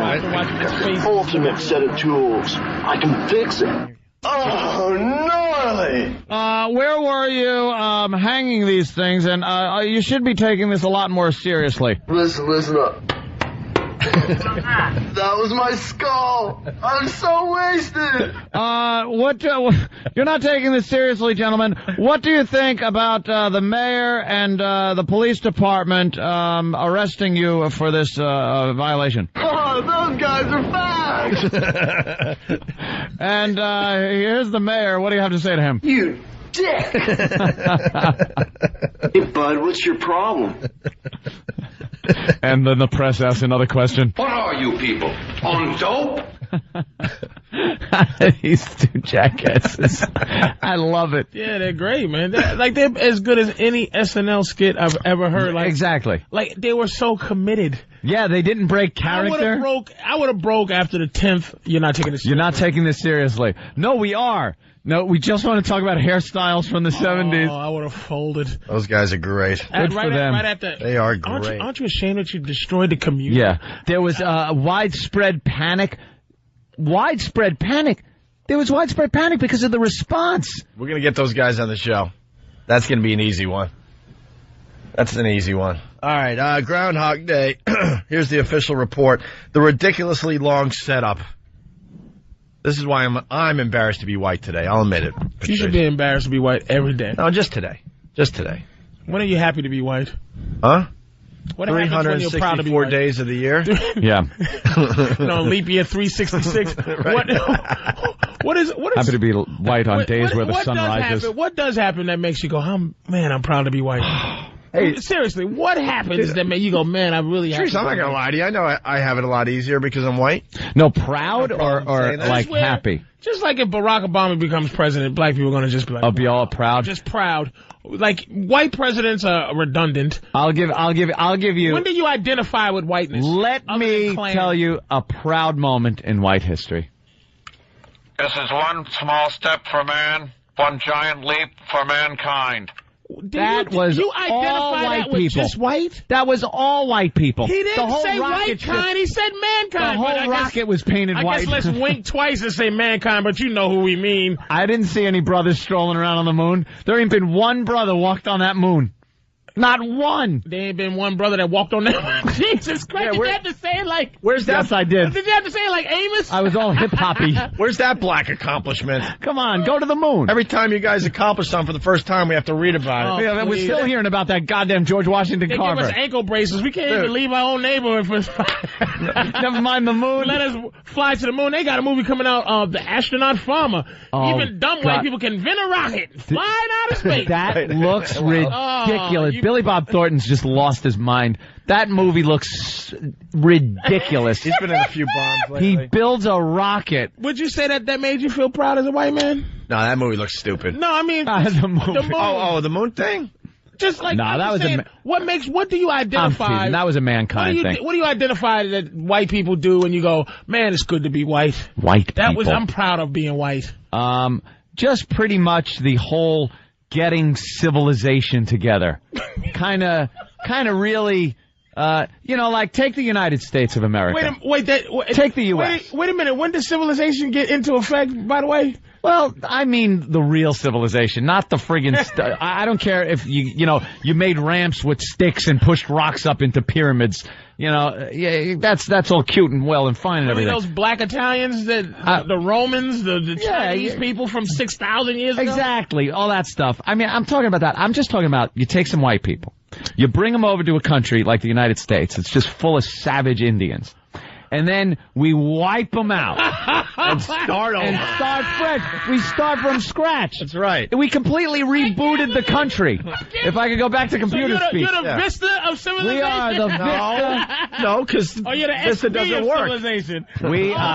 So you go over, we came over, and then in 200 you want to make short a Vista years. reference? This is an easy one. In Talking 200 about not working. short years or so, Whitey, pretty much like with the buildings and black people and a lot of technology. Could you please give us credit for the fact that you kidnapped us and we helped you? I know, but you guys did like and raised your children at the same time. You guys did all the heavy work. You guys did the heavy lifting, but somebody had to tell you where to bring that from there to there. And all that heavy point A lifting to point B. made you guys great athletes. Really, so that's true. It paid off in the end. So all those scholarships. It made us millionaires in That's right. That's right. In hindsight, 2020. Thank you very much. You had a lot of time in those fields to make up rhymes. I mean, come on. We helped you out. You gotta admit. We helped you out. You gotta admit. Be honest. You look at the past, there's some pretty awful atrocities, but it kind of all worked out for everyone, didn't it? Oh, God. We're all happy now, aren't Everyone's happy. It kind of had a positive... Is that what y'all doing to Iraq now? Yeah, in like 200 years, that place is going to be great. Just wipe it out of those savages. Wipe it out. Start over. Let's get to the Groundhog thing. Reboot. Ridiculously long setup. Here it is. Here it is. Jesus. I just say that. You ready? Yes. Hear ye, hear ye, hear ye. Oh, hear On ye. this Groundhog Day, February the 2nd, 2000. Didn't they retire hear ye? Should hear ye. That should be the H word. You shouldn't be allowed to say hear ye. Oh, my goodness. February the 2nd, 2007. A large throng of faithful followers of Phil have gathered here on Gobbler's Knob, Punxsutawney, Pennsylvania, to await the appearance of Punxsutawney Phil, Seer of Seers, the King of Groundhogs, Lord High Potentate of all Marmota Monarchs, and Wee Jack Extraordinaire, weather prognosticator without peer or fear. At 7:28 a.m., Groundhog President William Cooper tapped 3 times on the burrow entrance, alerting Phil to the fact that his vast world of fans was eager for him to appear and make his prognostication. My God. Graciously, Phil made a grand exit from his burrow and greeted his new friend and handler, Benedict Hughes. Ben, who was delighted to see him. It's not about you, douchebag. I'm related to that guy. Quickly held him high so he could greet the cheering speech should come with 4 score. Then handed him to John Griffiths, his other handler. They should have feather pens. Delighted. John, after an affectionate welcome, people are yelling out like it's the Stones on stage. From high atop his lofty abode, he viewed his adoring fans and signaled them a happy Groundhog Day. Oh, my. Wow. All right, Boring. Absolutely. Well, this sucks. It certainly does. This is what we found out today. He then turned to President Bill and engaged him in some friendly banter in Groundhogese about Punxsutawney weather. The exchange concluded with Phil selecting the scroll, which reads, El Nino has caused high winds, heavy snow, ice, and freezing temperatures in the west. Groundhog said this. Here in the east, with much mild winter weather, we have been blessed. Global warming has caused a great debate. Mild winter makes it seem just great. He rhymes. On this Groundhog Day, we think of one thing. Will we have winter or will we have spring? On Gobbler's Knob, I see no shadow today. I predict early spring is on the way. Spring is on the way?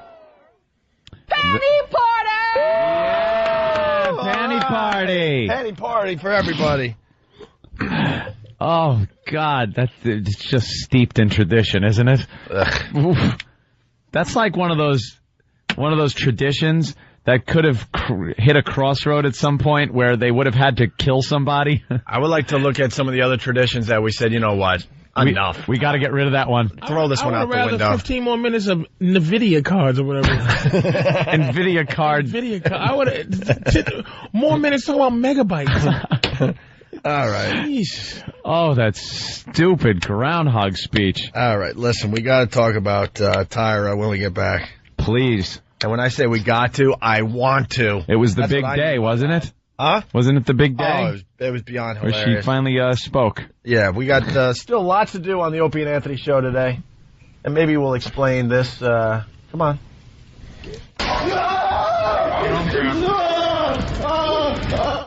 Does that need explanation?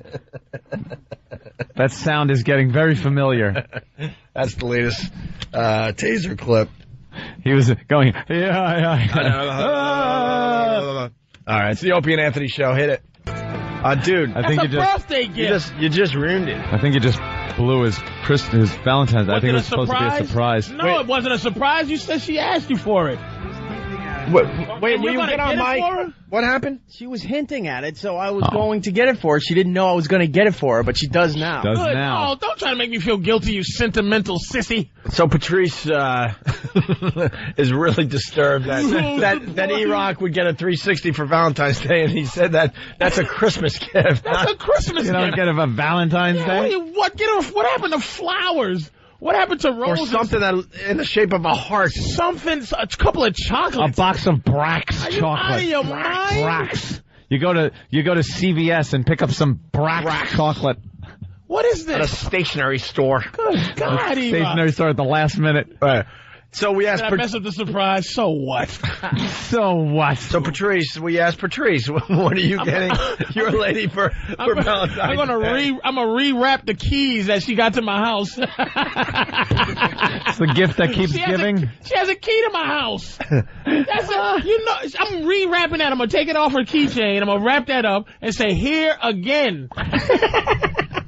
It is the gift that keeps giving. And the garage door opener. She can keep getting into your house. Home. I'm gonna, you know what I'm gonna also do? I'm gonna remind her that she has all my phone numbers. When she calls my cell phone, then she calls the house. If I'm not there, she calls my car phone.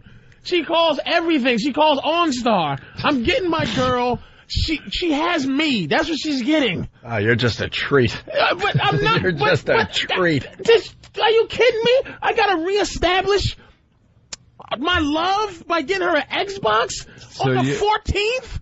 It's not even a holiday. It is a holiday. You're just going to reinforce what you give her on a daily basis. Daily basis. Is that wrong? Is that wrong, Anthony? And who's calling you Mr. You P? agree with me. Who's calling you Mr. P, by the way? Her kid. Her kid's calling you Mr. P. Not ours. That is a fantastic thing. Mr. Her kid lives. They live with me. Her entire family's going to live with you eventually. They just live with me. Slowly but surely, they're just going to start coming. Listen, I made a guest bedroom that was made up completely for an adult. Mm-hmm. For, one of my boys, the comics from L.A. come through. Yeah, they could stay in stay. the guest room. It's impressive. Nice. An 8-year-old girl with a 42-inch plasma TV in a room and expensive statues and jazz pictures. Jazz? Yes. And I don't even like jazz. It's just something you do. So she comes in from school. Hi, Mr. P. Just walks by. Mr. P. It's like a sitcom. It's her room now. I got to get you flowers, too. What happens when you take a comedian from New York City? Mr. P. It's like a sitcom you're running over there. I love it. Mr. P. Oh. Gee whiz. When you do your show on 202 tomorrow night on XM, I just encourage all listeners to call and ask to talk to Mr. P. You got to talk to Mr. P. Okay, Mr. P.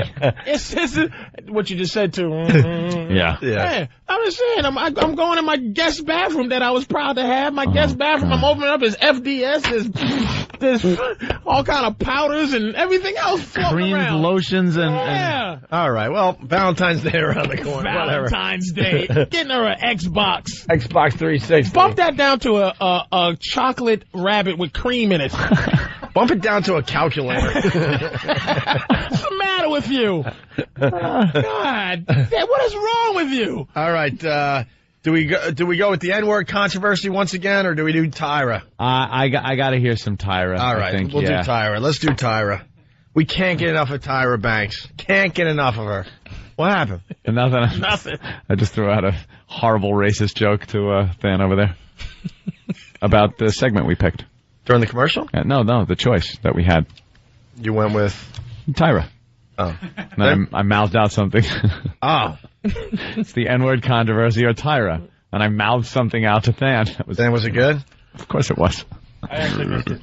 Oh, okay. All right, forget it then. All right, well, Tyra. It's in my head. I'll chuckle. Tyra has no clue what she's getting herself into. No clue. She went on a stupid vacation, and she was doing a photo shoot for swimsuits. Yep.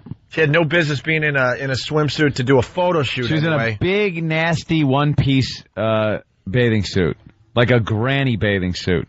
And her ass is huge in it, and her belly is huge. And I understand there are some good and bad ways to take pictures of people, but you can't just deny the fact that she had gained a lot of weight, and that was it. And the paparazzi took the shot, and it made the covers of a ton of magazines and all the gossip sites online, and they're all just talking about, wow, look how fat Tyra got. Yep. And instead of kind of taking it and just like, this stuff doesn't bother me, she's just going after everybody now because of it. And now, you know what the paparazzi are going to do? They're just going to follow around all day long now, taking pictures of her of eating anything. Here she is shoving food in her mouth. That little piece of celery goes right to her thighs. Because now she's really made it a thing. Yep. She made it way bigger than it really was. Her ass? Well, her ass, yeah. And she was on her show yesterday in a smaller version of the swimsuit, but no one's going to call her out on it. She said, "Look, I'm wearing the same swimsuit. I haven't lost weight since that picture. She's trying to say she didn't lose weight. I thought she was saying she had lost weight, and she was coming out to talk about how you can be fat and then lose some weight, and it's okay. But she actually is trying to say she's the same weight she was in that picture. Mm-hmm. It was just they caught her, posing weird. Posing weird? Get out of here. She can't take the fact that people are pointing and kind of laughing a little. Yeah. She can't take it. Her ego can't take it. She's spent her whole life being told she's beautiful. Yeah. We've said this before. But it's obvious she lost weight, got into the same swimsuit, and it's like, look, it had to be an angle or something. Yeah, I think if she handled it differently, she'd have come off a little better. Well, the audio is just terrific. And the final clip is just amazing. Yeah. It makes me laugh it made me laugh so hard yesterday. She is something. Here's Tyra from her show yesterday. I want all of you to take a look at this recent photo of me. Does it look familiar? So self-important. Well, it should, considering that this photo was splashed all over the world. The headlines claimed that I've gained 40 pounds since I stood on this very stage in my underwear for our panty party show that we did back in November. Panty party! You guys cannot believe everything you read in the papers and on the internet. And I felt like this picture is so outrageous that I wanted to do something equally as outrageous by standing here, extremely vulnerable, in the same swimsuit next to this photo. And I feel it is so sad that I have to go to this extreme, but I'm doing it to prove a point. And what's the point? As of today's taping, this photo was taken 3 weeks ago. And just so you know, the day of my panty party, I weighed 150 pounds. But the holidays rolled around, and today I weigh 160 pounds. So that is 10 pounds that I have gained, not 40. What a self-important ass. Jeez. Yeah, who really cares? She made it a huge deal. Have you ever watched the show? Oh, yeah. I can't get enough of the whole episode. I know it's a girly show, but I can't get enough of it. She's so void of something. It's like... Yeah. Like when she's interviewing people, you can see she has no wisdom to give anybody. Nothing. It's like she'll ask the question, like somebody will go, yeah, I had 8 boyfriends who all left me and I don't know why. Why do you think? And it's like, well, I don't know why. Right. But why? Well, right. Like she's empty. Oh, the women are eating her up, man. She is a blithering idiot. She has, at least Oprah. Oprah has some wisdom. Yeah. You can see it on her face, the way she is. Well, Oprah's been she's been through life experience. Oprah took some crap in her day when she was younger, and she was, fat, ugly little kid. And meanwhile, Tyra was just beautiful her whole life. Always beautiful, protected. I wouldn't say that from the outside world. When she was a model, but that giant head, models would never. There's a huge forehead. Yeah, I mean, she was teased when she was a kid. The rest of the package makes up for that giant head, though. But right, I mean, right now she's a soldier. You know what I mean? But I mean, then she had trouble. But you see, if you watch her face, it's just no. Like, her anger's phony, her happiness is phony. Yeah, you can see. She doesn't have a real attachment to You can even hear in this, she's like, I am angry. And yeah, it's like, you what? can hear it. She's trying to make her voice sound angry with no real emotion in there. Let's play another clip here. You guys, I eat on this show. I eat all the time. I talk about how much I love to eat, and I gain weight. I lose weight constantly, just like everybody else. She's a real person. But I did not gain 40 pounds in 2 months because that's not healthy. All right, keep and I've always told you guys I would be completely honest with you, and that's why I'm standing here today. And I feel crazy. I've stood on this stage before in lingerie, but it was woo panty party, not woo Tyra standing next to a picture of her from the tabloids. Yeah, that makes a big difference. I kept looking at the TV yesterday going, are you serious? What is she? What? Weren't you going to have a point? Right, what is Didn't the you point? say the point is, and then you have no point? Well, she thinks the picture's hot and sexy, but it's not her. Whatever that means. And you guys, I'm not saying this is horrible. Like, I look at this picture and I think it's curvy. I think it's beautiful. I think it is hot. I think it is sexy. By the way, she's completely lying to herself in the audience. Oh, jeez. She looks at that picture and goes, ugh. They caught me looking like that. Oh, she's making this big deal of it. But she's gotta act like she's the regular woman now. Yep. I looked at it and I'm like, woo, I can get Tyra now, that fat pig. I should get a hold of her while her self-esteem is completely low. She's accessible now. Right. She doesn't think all those things. She has to say that because she's going after the regular woman. As I give her a butter sandwich. It's beautiful. I think it is hot. I think it is sexy. No, it's not. Sorry. I do. Do you? It's just not me, not right now, but the way that I'm eating, one day I will be like this, and that is okay. But it is you. Oh, look at the front, the picture. See the front? Look at all the celluloid. The cellulite. Celluloid. That's delicious. She's a celluloid hero. Look at the cellulite. Gut. And look at this huge bruise. Even the front even the package has a little meat coming out. Oh, she is just delicious. Oh, she's just baggy. And she was on her show, and it was not that. She had lost weight. She was working those thighs. Oh, absolutely. She's a model. She knows how to lose weight. She stopped eating to make her point, going, look, see, do I look like that picture? Well, no, you don't anymore because you hit the gym. She went and ate a salad. She went to Macy's on that special floor where only models can go and bought like a giant finger that she shoves down her throat. Like they sell that? Like a prosthetic finger that so you don't even have to use your own. Yeah, you can we have them in large, medium, small. I'll take a large. Just lettuce sandwiches. She just gained unhealthy weight and then had an operation. She lost it, then had an operation to pull the skin back. I think she looks delicious as a fat broad, though. She's about 5'10". I think she's sexy, man. That ass is too big. Oh, man. You like a little junk in the trunk. All right. She was the ass is too big.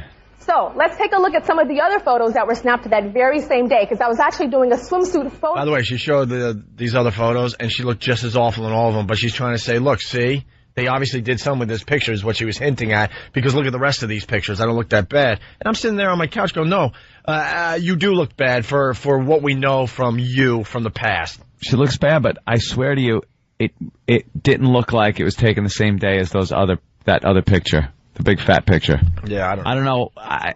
Is she just lying? Are they different pictures from a different shoot? How does she look on the show? Still chubby. She looked okay. Even though she lost a few pounds. Still chubby. She looked really hot when she did her panty party. Panty party!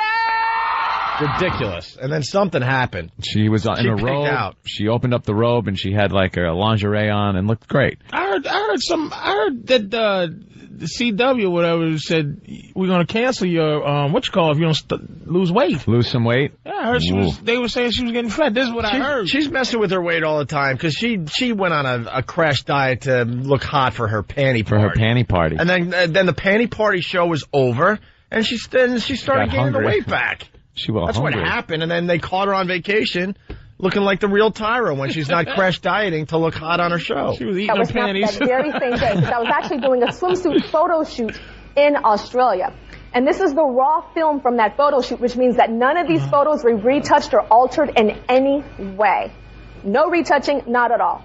So this is me in the same swimsuit. And I actually like this picture. I think it's sexy. I feel like it's flattering, but I know that people in the industry would say, or even some people looking at a magazine would be like, oh my God, Tyra's thighs look a little big. Yeah. You know, so they might retouch that picture. All right, I want to look at some other pictures that were taken the same day, the exact same day. She's doing evidence. What is her? Who is she talking to? Yeah, exactly. What's the point?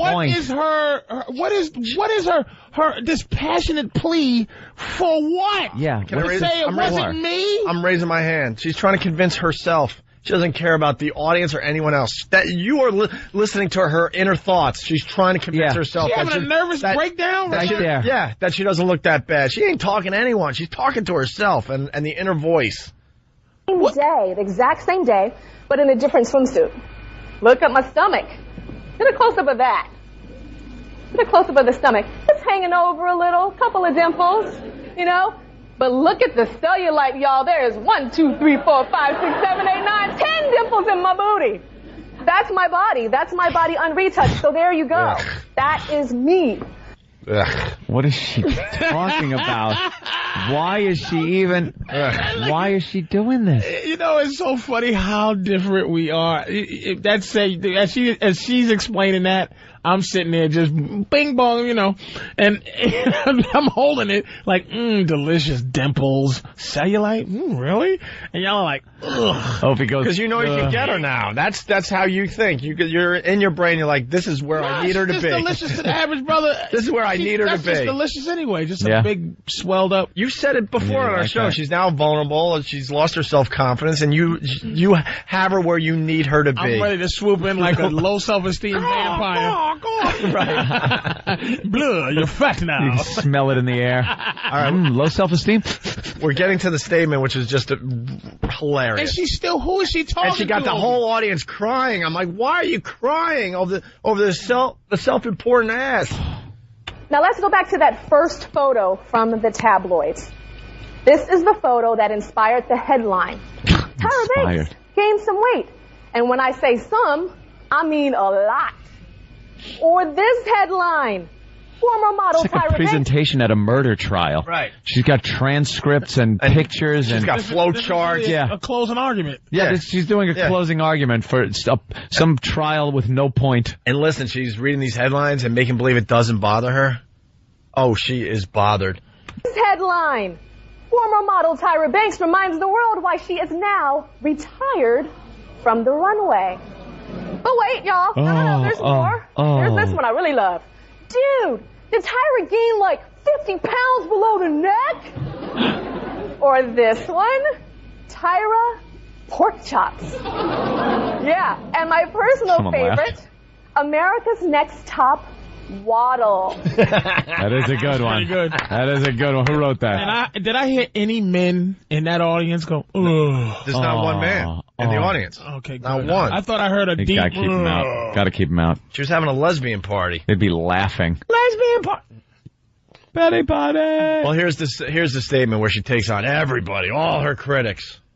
But if I had lower self-esteem, I would probably be starving myself right now. Or I'll be doing a whole That's show exactly about what it. is happening to other women all over this country. So I have some. We said this yesterday on XM. She was part of the problem.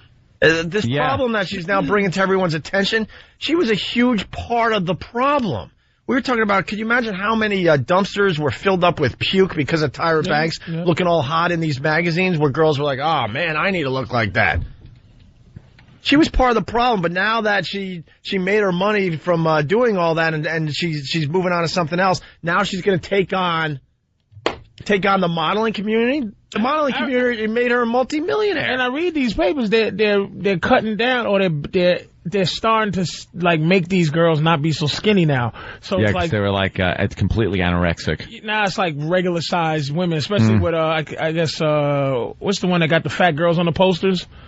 regular women. Is it Dove or something? Dove. Regular women. And it's like, now it's like, fat girls or what they used to be fat girls, or now it's like size 10, 9. Now those are models now, and all this little baggy rib cage girls, they're done. You know what I mean? Right. So, it's changing up. I don't know why she's so upset. Well, because she's not part of it. Because she's anymore. not part of it. She made her money off and of that. she's bigger than, and believe me, she's bigger than the models that are out there now on the, they might have gotten, or trying to do away with these girls with the shoulder blades poking through their dresses, but, she's far from that. All right, here's the statement. It's amazing. The ending. Not that it's even bad, but that's exactly what is happening to other women all over this country. So I have something to say. So all of you that have something nasty to say about me or other women that are built like me, women that sometimes or all the time look like this, women whose names you know, women whose names you don't, women who've been picked on, women whose husbands put them down, women at work or girls in school. I have one thing to say to you. Kiss my fat ass.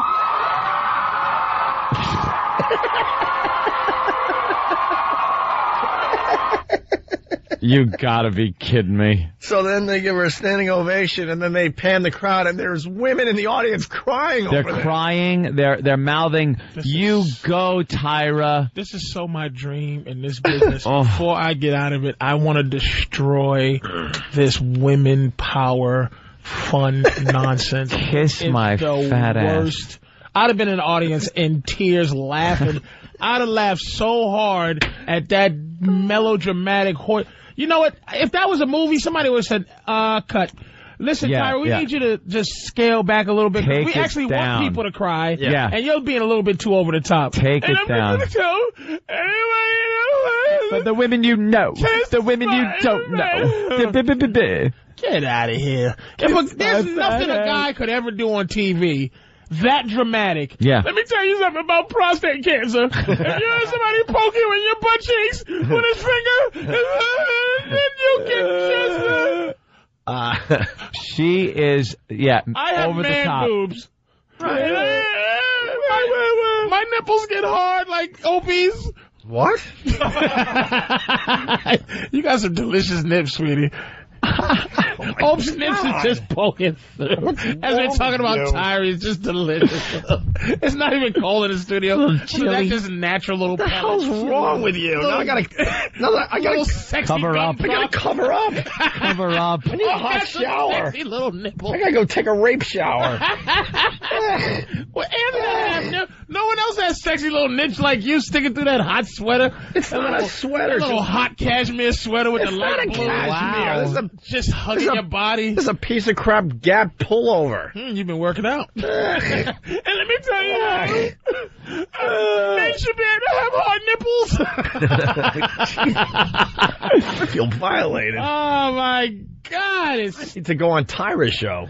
Yeah, she'll make it about her. Doesn't she stink, though? It was so over the top, and you could tell she was upset because she had to say that. So she started getting upset before she said it because she didn't even like having to say, "Kiss my fat ass." It's like she was in an AA meeting and she had to finally admit to everybody that she's a fat pig. I'm Tyra and I have a fat ass. She used the audience for her own personal... Like, they fell for that. No one said, Patrice, wait a minute, are you using me for your little... That's why we can't get enough problem? of her. We can play Tyra audio every day. We can't get enough of her and her self-importance. Can't get enough of it. But because we got to wrap up, because we got a couple things to do before we get out of here for the weekend. Yeah. What she did do here... They're gonna be vicious now. Oh yeah. It's not like the paparazzi and the gossip magazines and the internet sites are gonna go, oh well. They're all just gonna be. She showed us. Now, I mean, it's gonna get ugly. Targeting her. Looking for her to eat. She only has one choice to get really thin. You watch how thin she gets in the next month or two. Back to penny party size. Because they are gonna be following her, seeing what she's eating. They are going to be vicious in the coming weeks. They're not going to let go of this. It's going to be pictures of her mouth and of her ass. Yeah. What's going in her mouth and what's being tacked onto her ass. Absolutely. All right. Just set herself up with that little pointless speech in front of a bunch of housewives. Yeah. The N-word thing is rearing its ugly head again today on the news. And Patrice, he's got a great angle on this. He really does. And also, you have to give up $500. We get the homeless guy from Boston for the. Who thought they'd show up for the light bright bomb that doesn't even really work? They've been looking at this thing in the corner for the last hour trying to figure it out. I'll expense it. It's part of the show. Yeah, there you go. We'll figure it all out next. Tax write-off. Write it off. You're listening to the Opie and Anthony Show. Phone number 1-866-313-FREE. It's the Opie and Anthony Show, and we got Amanda from Jersey on the line. Amanda. Hey, what's going on? What's up, Amanda? Nothing. I just wanted to let you guys know that little Tyra bit. I was driving down Route 80, and you guys had me bawling. Oh, cool. Oh, see? That's what we got to do. Getting the women. You're making me cry. Oh, don't cry. Why are you crying? With laughter? Well, partly, but I don't know. I know she was totally BS in the whole thing anyway, but I don't know. There was something about it that, I could just picture her like walking to the audience and everybody just crying, and it's upsetting. Look at that. See? Wait, that's why the audience is all women. Wait, we were making you laugh, but you also were crying? I don't get it. Something doesn't make sense. She was only crying for like Tyra. A Broadway show, Opie. You laugh, you cry, you felt good about yourself. Are you a little heavy, Pumpkin? Excuse me? Are you a little heavy? Oh, no. No, not at all. All right. But I'm sure it's a horrible life. That sucks for them, but whatever. You lying little fat pig. No. I can tell she's not fat. You can tell why her throat doesn't sound like there's a ham in it? Oh, yeah. If you're over 200 pounds and you're a female, please call the show. You'll hear it. And you'll hear the difference between a fat voice and a a skinny one and a fat one. We've been doing this a long time, Patrice. Can you tell I'm fat over the radio? Oh, yeah. He's pretty good with that. Yeah. Shut up. Fat girls, call us. All right, no, I'm saying, guys. could don't try to trick us. If you hear my voice, you can tell I'm fat when you hear me? I can tell you're a big guy. You have big guy voice. You don't have fat guy voice. You're not like, and Patrice, I got to be honest with you, and this isn't, I'm not gervaising you, as you've said. And that's the art of just kissing ass. Kissing ass, because we did that. Yeah, we did. It's, because he's great. You're not a fat guy. You're a big guy. He carries his weight well. You like, it's like, the whole, frame and everything. You're a big guy. You don't come across, there are fat guys that walk around and you go, that's a fat guy. You're a big guy. Yeah, how tall are you? 6'4", right? Yeah. Yeah. That's why. Yeah. So, if I heard you over the phone, I would think you were a big guy. Yeah. Really? I don't know. I don't know if you can hear fatness. Oh, you can hear fatness. It's a certain resonance. It's you pick it up after years of just taking phone calls from people you don't know and have never seen. If you went to profile school, can you hear fat voices? Can you hear fat voice? Oh, yeah. Absolutely. Really? Fat girl voice, you can tell fat girl voice. All right, Bree from Kansas. Frederica Bimmel, you're on the phone. Bree? Yes, sir. Oh, not fat. No. I just wanted to say... Bree, how much you weigh? No one cares. How much do I weigh? I weigh 130, sir. There you go. How tall are you? I am 5'7". Not fat, Okay. See how easy it is? Do what? You knew that she wasn't fat by that I point. just said not fat. I've heard cute sounding fat girls before. What does it mean? Is her foot? Yeah. Her larynx is squished? She got the squished larynx. What do you got, Bree? I just wanted to say that I think it would be hilarious if Tyra passed out because she hadn't eaten anything to get so skinny for that show. All of a sudden, she just passes out on the stage. They've proven she's not fat. There you go. Get her some Yeah, food. The definitely. producers come running out all concerned. She hasn't eaten in weeks. Oh, my God. Is this on? Let me try another one. Ann from Bayshore. Hey, what's up, guys? Fat, but it's not your problem. What? How much do you weigh, sweetie? All right, listen, this is why I'm calling. No, wait a minute, fat ass. You don't tell us what we do. I'll tell you what's going on. Hold on. I'll tell you what's going on with Ann. Hold on. She's fat, but I don't think... Is she fat? I don't think she's supposed to be fat. Ann, how much you weigh? I normally weigh 130, but I'm pregnant and I'm going to have a baby. There you go. Wow. There you go. Holy already knew Jesus. that. You know what? I'll choke There you you with go. this Holy wire. Jesus. There you go. He's amazing. There you go. There you go. He is amazing. Thank you, with this. Anthony. I've Thank seen you. it So before. wait, so pregnant fat women still have a fat voice? Well, because now they're a little fat, so then their voice changes a little bit, and you can hear a little fatness. Wow. So that's why I said fat, but not her fault. Patrice, just accept it and look at it like, you know how animals know an earthquake is coming? It's an instinct kind of thing. Opie just has that. Yeah. Don't hate it. You know what? Don't be a hater. I gotta believe one more and I believe you. All right. One more and I believe you. One more, huh? All right. I can't believe you picked that one out. Why? I just don't believe in your power. Sarah. Like Hey, Sarah. Hey, Sarah. She's fat. She ate the phone. She waited too long. She needed a snack. Oh, God, that's hilarious. All right, this is big. We want to get your take on this here, Patrice. If any more girls call up, I'll tell you if they're fat voice. Fat or skinny. Community leaders say a lot of what they are proposing is symbolic. They want a moratorium on the use of the N-word. New Yorkers have mixed reaction. I don't like moratorium. I don't like the word moratorium. She should say they want an M for the N-word. Because moratorium, the word upsets me. It sounds like mausoleum or something. This is about the N-word, and yeah. Let's just all talk like that. APLBDDDSPF2C. That was perfectly legitimate sentence. By the way, every word was racist. There you go. Reaction. That was something that was used before to degrade us, put us among animals and barbaric people. So I don't think that should be used. It's a comfortable word between friends, but I think, this should stop. Use of the N-word is generating controversy as community leaders gather to discuss it on the steps of City Hall. Supporters wear T-shirts and carry signs saying abolish the N-word. Where's the steps? City council members are introducing a resolution to ban use of the word in February, Black History Month. And then by March, can we just really get it out of our system? March 1st will just be nigga day. After February, you're just all upset. Look, man. What? I don't get it. In America, you can't start banning words. Yeah. Somebody said on the show there's already a consequence when you use these words. What? Yeah. I'm not brave enough to say the N-word in front of you because you could turn around and pop me in the mouth.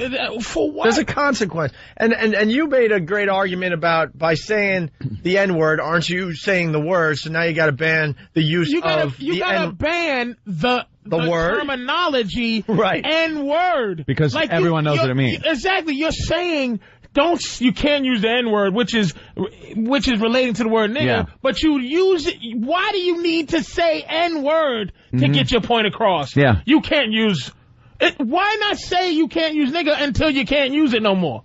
Right. What are you saying? You can't use, you know what we're talking about. You know what? What are you talking? It's condescending white garbage. Let black people be in charge. And this is what I'm getting tired of. Black people are starting to talk like white people on these terms. We just let us have the word that you thrust upon us. Now that we use it for terms of endearment, it changed. You sure we made that up? Use that? Of course you did. You guys want to take credit for all the music and everything. Listen, take credit for that word. Say we stole it from you. Can we make a deal where black people can have the rights to that word now? We can use it any way we want. It's just like the F word for gay guys, right? Well, they're trying to ban that word. But that word, this is what I'm saying. It used to mean strictly a man who has sex with another man, a derogatory term for that. Yeah. Now it's used for the guy who can't go to the basketball game because he has to stay home and babysit his kid. And then you say, come on out, you faggot. Yeah, come on. It means nothing about anyone's sexuality. It means, you're being a guy that doesn't want to hang out with his friends. If I say, what's up, nigga, that is truly a term of endearment coming from me to a friend. Right. I call white people niggas all the time. Norton, what? He called me the other day. What, nigga? What? Yeah. Like, it's just a phrase now. But white people are so guilty now. They want that to not be a part of the right when I can control it and it doesn't bother me. Now it's going to bother me. And they're making Kramer. I'm not going to let Kramer be Jesus Christ for the civil rights movement. He's being martyred for the N-word. For the new movement. They're martyring him. Decide who I'm going to be mad at. I'm not going to raise you get one or two black glove fists in your lifetime where you can go, this bothers me. This is civil rights infringement. One of them is not listening to that boob. I'm going to tell you something about why his career is over. It's not because he said nigga, right? I know a lot of guys will say it. Nick DePaul, who comes on this, Nick will say it. Nothing will ever happen to Nick. Yeah. Nick, it's the same thing of why Pee Wee Herman's career took a flub when he got caught doing what he did. is because he set up his career to be a guy who would never say that word. Right. Or never do that. Would never do that. There He's you go. the guy who slides in. Pee-wee, I can't take a job for Nickelodeon. Because I know that I can do something in a movie theater. Or I can get caught doing something in a car and get caught with a flashlight tapping on my window. And I'm like, oh, sweetie, zip your pants up. You know. So it's like, now I got some weird picture of me not looking like myself, trying to hide. Yeah, but the it's image like, that you had. if I put that out there that this is a possibility that I could get caught doing this, my fan base would not leave me. They'll go, you know what, that's the we truth. expected it. Right. Norton's career flourishes. We don't talk about kissing transvestites. When he eventually gets caught for doing that, his career is going to skyrocket even more. It becomes set up. It's like, Norton, you got caught. But Kramer didn't get it. That's a great point. Look, man. He's the wacky neighbor. I threw some guys out in Providence. Last week I was in Providence. A couple of guys threw them out. Now, as they was heckling me, I was smashing them. I got them so good that they got too emotional. And when a man gets too emotional in a comedy club, you got to throw him out. Because he's like, just waiting. I go, come on, let me put you out your misery. Get out. Yeah. So as he leaving, as I'm getting under his skin. You throw people out. Oh, it was beautiful. It was a great throw out. And as he was leaving, he goes, all right, Green Mile. All right. All right. He started naming. So I said, you know something? No. That's kind of funny. I bumped him up. I start naming. All right, let me finish for you because you don't have a mic. All right, Fat Albert. All right, Barry White. All right, King Kong. All right, I just named all the... Ruben stuttered. All right, yeah, because that's what happened to Kramer. Those dudes got under that guy's skin so much that's what... When you get under white guy's skin like that, that's where they have to go. All right, hey. They have to go there. You have to. We got some girls online.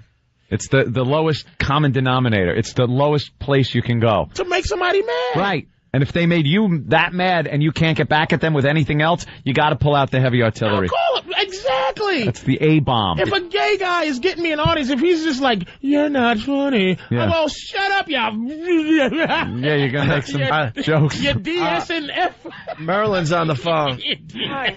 Marilyn. Hello. Where are you calling from? I'm from the Bronx. From the Bronx? Right. What do you do for a living? I'm nurse's aide. Fat. Ooh. Nurse's aide, she's saying fat. All right, Marilyn, how much do you weigh? 381. What? 381. 381? There you go.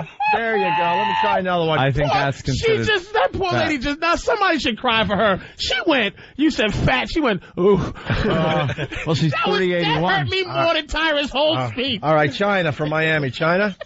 Hi. Hi, China. How are you guys? Not fat. How much you weigh? I'm 160, but I'm 5'11". 5'11". All right, we might have a problem here. She's tall. Wait, let me take out my chart. That's almost... I sat in your studio, remember, China? Wait, China? No. Opie is my boyfriend. I'm your boyfriend? Remember China, the sex change that came to your studio a long time ago?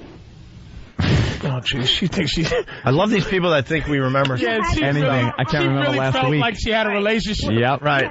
You had the pictures of me on the website. Sweetie, all right, that's why you threw me off. You're still a man. All right, that one doesn't count. That's a guy? She used to be a guy? Right, and you guys took pictures of my spot in your... And now she has a man's, she has a fat woman's voice? Yeah. I vaguely remember you, China. So, all right. It's not a fat woman's voice, that's a gay man voice.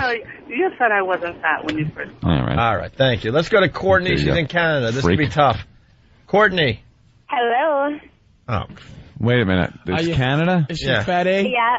What do you do for a living? Yeah. Pardon? What do you do for a living? I'm a nurse.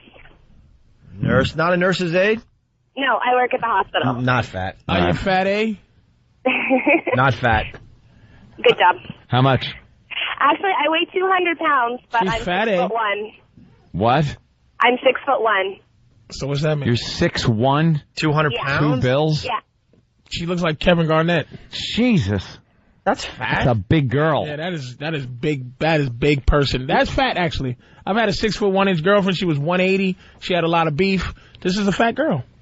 Mm. Oh, She's imposing. It's Canada, though. You gotta. Yeah, she needs that to wrestle elk. You know what happened? Yeah, you got a little screwed up with the metric system. She needs that to. They do that up there? 200 pounds. She needs that to hike through the Yucatan Peninsula or whatever. Yucatan Peninsula. I don't care. Whatever that is. The Yucatan. The Yukon. Okay, I was like, why? I don't care if you're down there. I don't care if you're 8'1". If you have to say you're 200 something, you're just fat no matter what. No, 8'1", 200 is not. No, it's just the principle That's of the it. thing that came out of the ship in Close Encounters. Jesus. All right, this quick clip and we're out of here. Last year, comedian Michael Richards found himself under fire after he went on a tirade using the N-word to lash out at hecklers in the audience during a comedy show. The N-word's now the word. Now, hip-hop legend Curtis Blow agrees with the proposed ban. We need to stop looking at ourselves like we are or so that working people and fathers. Uplift what did he say? Or elevate our minds. They beat to a better future. No matter who uses it, it's a word that is just totally unacceptable. It's a word that should be banned. Not in America. Not in America. Community leaders hope a lot of the ideas being discussed this February for Black History Month are carried over into the rest of the year. Not good. How do you ban words in the United States of America? Yeah. How are words banned? How are laws made that ban words in this country when we have a constitution where the first... We forgot to talk to these guys. Jesus Christ. Sorry, Anthony. That's all right. Anthony. I was ready to go off on a freedom speech. I know. Anthony Cumia. Oh, my God. And we got to get out of here. Anthony? That's not even close. No, that's not close. Doesn't look like it. You just think we all look alike. I'd help you out, but come on. Not even a drop? I've even acknowledged some people and gone, wow, yeah, that's kind of creepy. Yeah, all right, step up to a microphone or something. All right, do your job, N-word. Yeah, so now we got to ban the use of the term N-word if we're going to ban it. Because it's it. If you're going to ban nigga, you got to ban N-word. If you got in a fight with a black guy and said, you N-word son of a bitch, it would be the same thing. You can't have N-word. The people that want to stop the use of the word by using N-word, it's just turning it into it. If you take a piece of crap and call it a steak, it's not going to taste good. That's kind of a rose by any other name, by the way. Only an O&A version. Very nice. It doesn't matter. No N-word. You can't say N-word. If you're going to ban the word, you got to ban the use of N-word. The entire context. It's the thought has to go out of your head. You actually have to remove the image of the word out of your head, which is impossible, I think. I disagree with it. All right. These guys have been sitting around all morning. I apologize, guys. They're from Boston. They brought one of the light bright bombs to us. Anthony said he would pay $500 for someone that brought one by. I'm stuck. Give him the money. That's all right. What's your story there?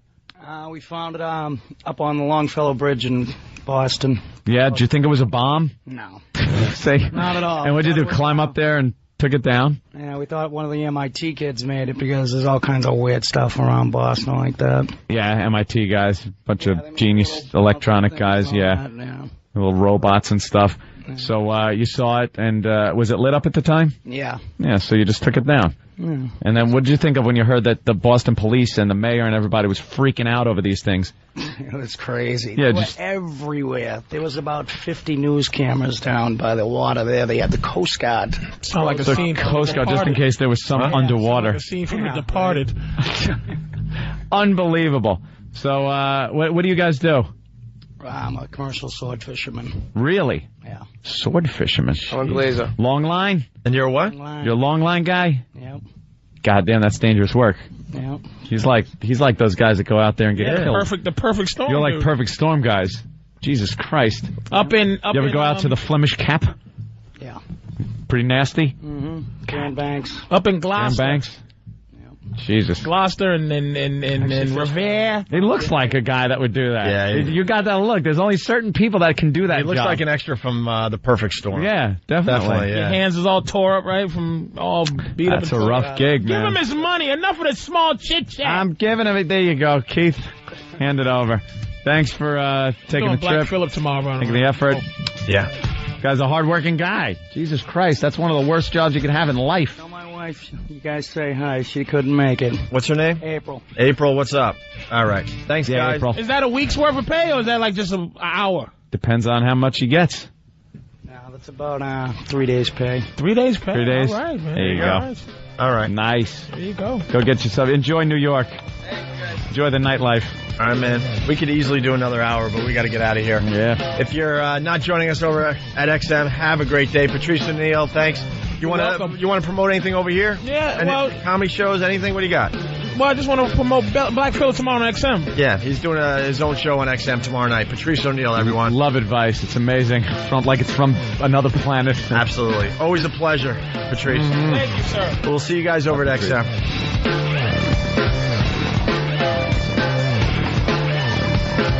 Good news. We got the light bright bomb working. By we mean Danny. I complimented him on being a genius, and everybody, of course, had to just rip him apart and say, no, it was just dumb luck. He's not a genius if it took 3 hours for him to figure it out. Here's what happens. These things that were put all over the country, the big cities, for the Cartoon Channel, Cartoon Network, and caused a panic in Boston. They have 4 magnets on the back, and they are meant to be stuck to metal objects. We couldn't figure out how to turn this fucking thing on. You take out a battery and put it back in, it blinks, and then turns on for a couple of seconds and then goes out. What you then have to do is put it on a metal surface. The magnets are actually wired in to the circuit board, and when that circuit is complete, by the metal that it sits on, the lights come on.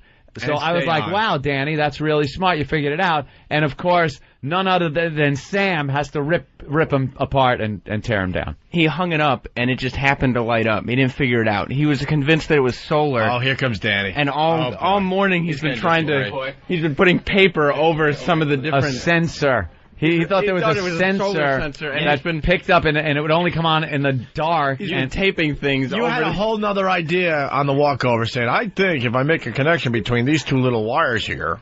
Oh, the jumper. He's talking about jumpers that need to be connected. He didn't figure anything out. I think that I'm a genius. No, you're not. Well, it was in your possession when it came on, so I consider Danny the one that actually got it working. I'm a genius and I get full credit. No, you don't.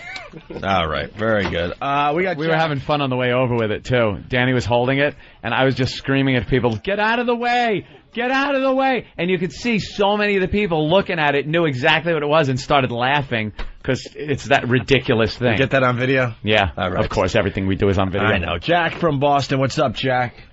Yeah, I actually know Peter, and everybody around us is trying to do a whole Free Pete thing. I'll send you guys some of the images, but if you guys want to talk to him, like when he gets out, I can set you guys up. When he gets out of what? Well, I mean, if you guys want to talk to him, is he even bailed out yet? He's bailed out. Bailed out. That's what I'm saying. We called one of the guys.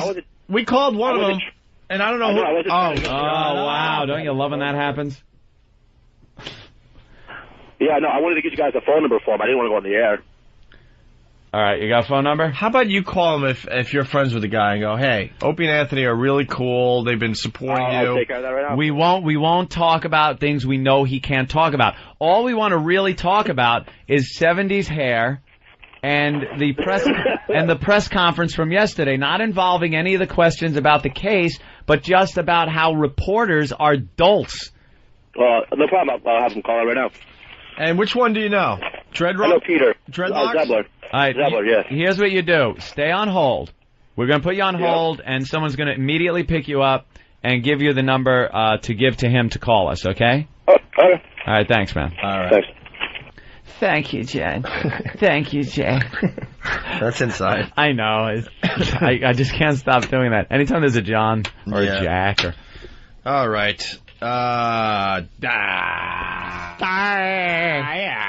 Patrice is doodling, and look, I just fucking came all over myself again. This fucking club soda addiction I have just stinks. Now I need... Thank you, Than. He'll get me a paper towel so I can clean up. Patrice, you were on Monday's show when we were doing Deaf Karaoke. Did you hear what they did with the audio? You haven't heard yet? Oh, we got to play this then. We're still kind of settling in. By the way, Patrice might have come up with the best elevator gag. Jimmy is the king of the elevator gag, but full elevator. We're on the 5th floor. There's at least 5 or 6 we're leaving behind to go up higher. And all of a sudden, just as we're getting to 5, Anthony, Patrice makes his way to the buttons, like excuse me, like he's got to push a button. And so this guy goes, because it was obviously just inconvenient for everybody. So the guy's like, what floor? I'll push it for you. And Patrice, as the doors open for 5, goes, 11. So the guy goes, click, and pushes 11. Patrice goes, thank you, and walks out the elevator.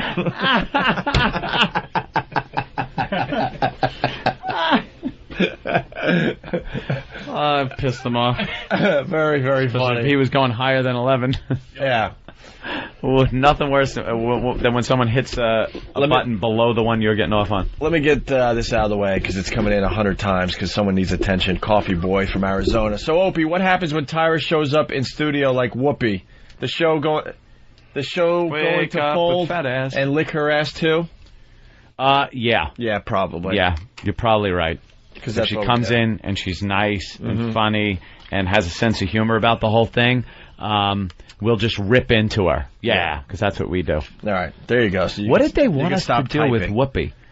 We had goofed on Whoopi because she had come to New York and she was doing radio and morning radio, so we just goofed on because the concept of our show stunk. We goofed on how boring awful it was. And awful. So we goofed on it, and one day she comes strolling into our studio during our show and sits down and goes, all right, what do you guys got to say? And she was really funny and charming and like, what would they have us do? See, some of these listeners don't understand that the bit is that the fact that me and you folded, and that's, circumstance. Right. There's been many times we haven't folded when we're confronted with something. But by the way, we're just people. But by the way, with the whole Whoopi thing, when we did kind of fold that day, we still told her how awful her show was. Yeah. But people forgot that part of it. She was like, it's not for you. For women. But the bit certainly was that she had the balls to come in here and confront us. I thought that was that in itself was the bit that day. Patrice, so Def Karaoke with Queen on Monday. The boys took the raw audio of you and Anthony going back and forth, and it wasn't in any order. Remember that? Right. They put it in order and made this, so you might want to put the headphones on. Check this out.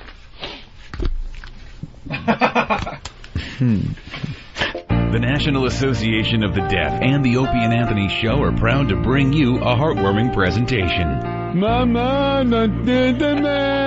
Stone Cold Deaf, a hearing-impaired tribute to the music of Queen. Listen and cringe as a room full of genetic defectives attempts to sing a classic Queen melody and fails miserably.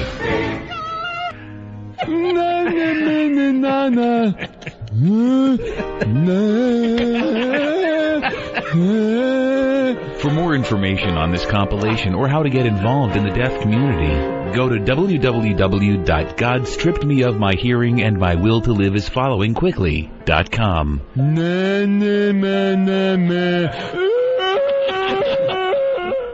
Oh, man. That's terrible. I'm sorry. Oh, that's just, oh my God. Isn't that really bad? Oh, I didn't realize we did the whole fucking song. Just about, yeah. That's just about every... Like we did it out of order and they just mixed it into the actual Frankensteined it together. Oh, man. Oh, just like... Yeah, good job. We did it for a long time. Yeah. That was a long time we did that. Oh, yeah. The whole song. Yeah. Goddamn song. But we didn't do a lot of the Mama just killed. No. We didn't do that, but we did a lot. Will not let me go. No. And you see how it changed from deaf to retarded like many different times. It's very easy to do that. Fall into the retarded voice. And then it goes, what's the one? I gotta go. Gotta go. Like, why would a deaf person do that? Gotta go. You could be completely intelligent. Why does he have to, I gotta go. Oh my goodness. It just, you can see how it slipped in from retarded to deaf. Next week he'll make it into a Retardco Records or something. Miss Steve. Is that on the website? I think so. People are asking for that one, so. All right. Stalker Patti wants to what? Pitch a show. She wants to pitch a show. Pitch a show. Yeah. We are... Isn't this amazing that the airwaves of this satellite radio station's channel are open to just the average Joe on a Saturday? Razzle dazzle. And Patti actually has an idea. Is it an organized... This is her pitch. Here's her pitch. So we'll bring her in. All right. We're going to say no to this, obviously. Oh, my God. I just saw the title, and I'm done. I'm done. We're going to say no to this, obviously, but... this was one time. I wish that fucking light bright thing was a bomb right now. Right when she just walked past it. We are looking for pests to do radio on this fine channel. Yeah. And so far, none of the pests have come up with a good idea. No. But they're still trying. We've had the staff. Eventually, we will have pest radio, an hour, maybe 2 hours a week. Yep. Dedicated to you guys. We've had the staff do good shows. Patrice, of course, has done a great show. But, nobody else has really come to the table. I must say, at least Patti has an idea. It's printed out. She has thought it out a little bit in her little pea brain. And, it is called Here Is My Outline. Then the title is, what is it, Patti? Oh, stupid. My Generation. It's called My Generation. When did you decide to become a redhead? Yeah, what the fuck happened there? Oh, my God. What happened? Henna head? I used the little hair coloring to cover the gray like everybody else. And you can still see where the gray is. Yeah, you can kind of like she didn't quite ungray the gray. You what can happened? still see it. Like by where a man would have like your sideburns. My age. Wait, no. I'm saying like your sideburn things right here. Yeah. You kind of missed that. You missed and that then there's area. a spot on top. And you missed part of your bangs. When did you do it? About a month ago. A month ago, so it's growing out. Yeah, I think so. You got to do it again. Hey, turn every around. 6 Let's see the whole thing. Oh boy. I don't think it's that bad. You missed like major spots. Well, they look like you. highlights. The parts she missed. Really? Yeah, we'll call them lowlights because they're on her head. Oh, all right. Yeah. I just thought it was a good idea what I wrote. That's all right. No, your hair looks fine. You look great as a redhead, I swear. Keep your confidence up there, Patti. Yeah, now you got to sell this. You got to sell this. You ever stuff. been in a pitch meeting? No, I don't Very know what nerve-wracking. one is. Well, it's when you give a pitch in a meeting, you dolt. You got to kind of give your idea and make it sound really good. Okay. You can't just go, that's stupid, it's my generation. People would be like, yeah, it's stupid, get the fuck out. Anthony, really fast. Reading from Whackbag, Opie in big letters. Give Pest Radio to No Filter Paul, Sonny, and me. We would love to. We need an idea. I think they do have an What's idea their of some idea? sort, and they actually made up some promo sounders and stuff. All right, then one of those guys call the show with their idea. Yeah, get a fucking idea I don't know in what here. the idea is. Who are they giving the idea to? Do you know what the idea is? I don't know what the idea is. All right, there you go. What's the idea? If I don't know, you don't know, then how's it going to get done? I don't know the idea. All right. So, Patti, yeah, you want a copy of this? Be a pirate. Here. Yeah. All right. I don't remember what I wrote. All right, now pitch the show. Pitch the show. Now, remember, this is the best show ever. This is how you got to go into a pitch meeting. Well, best fucking show ever, okay? And high energy, and let us know why it's going to be good, okay? Well, I happen to be into the 60s, and I'm very interested in it. What, I was a child in the 60s. First of all, wait a minute, time, Patti, wait, slow down. Like all right, that. hold on. You shut up. Put your headphones on so you can hear Patrice when he's talking to you. Even though he's 2 feet away from you. But I guess if you have the headphones on, you can finally hear. I mean... All right, I was going to say, Anthony. Yes. And Opie. And Anthony. Oh, don't blow up our spot. No. Okay. Listen. Yes. You are giving away too much, like, energy. Really? And back and forth and banter with this pitch thing. You have to be completely void of emotion, and then you sit there with your pen twirling in your mouth when you do or the whatever. pitch? When she has to be as uncomfortable as possible. They're not gonna ask her questions. You're right. She has to pitch it. See, I had to talk her up that much to bring her up to the level of completely boredom. You should let her do her awful pitch first, and then. Do you think anything I say is going to sink in that head? She's delivering this the same way as if I just said nothing. I'm trying to get a contrast. Like, the people will now go, okay, she's going to deliver a nice, energetic, and then when they see what a bore fest she is, look at the they'll brain. go, it's a contrast, you know? Look at her brain. It's rusting. It's coming out in her hair. That isn't hair color. It's brain rust.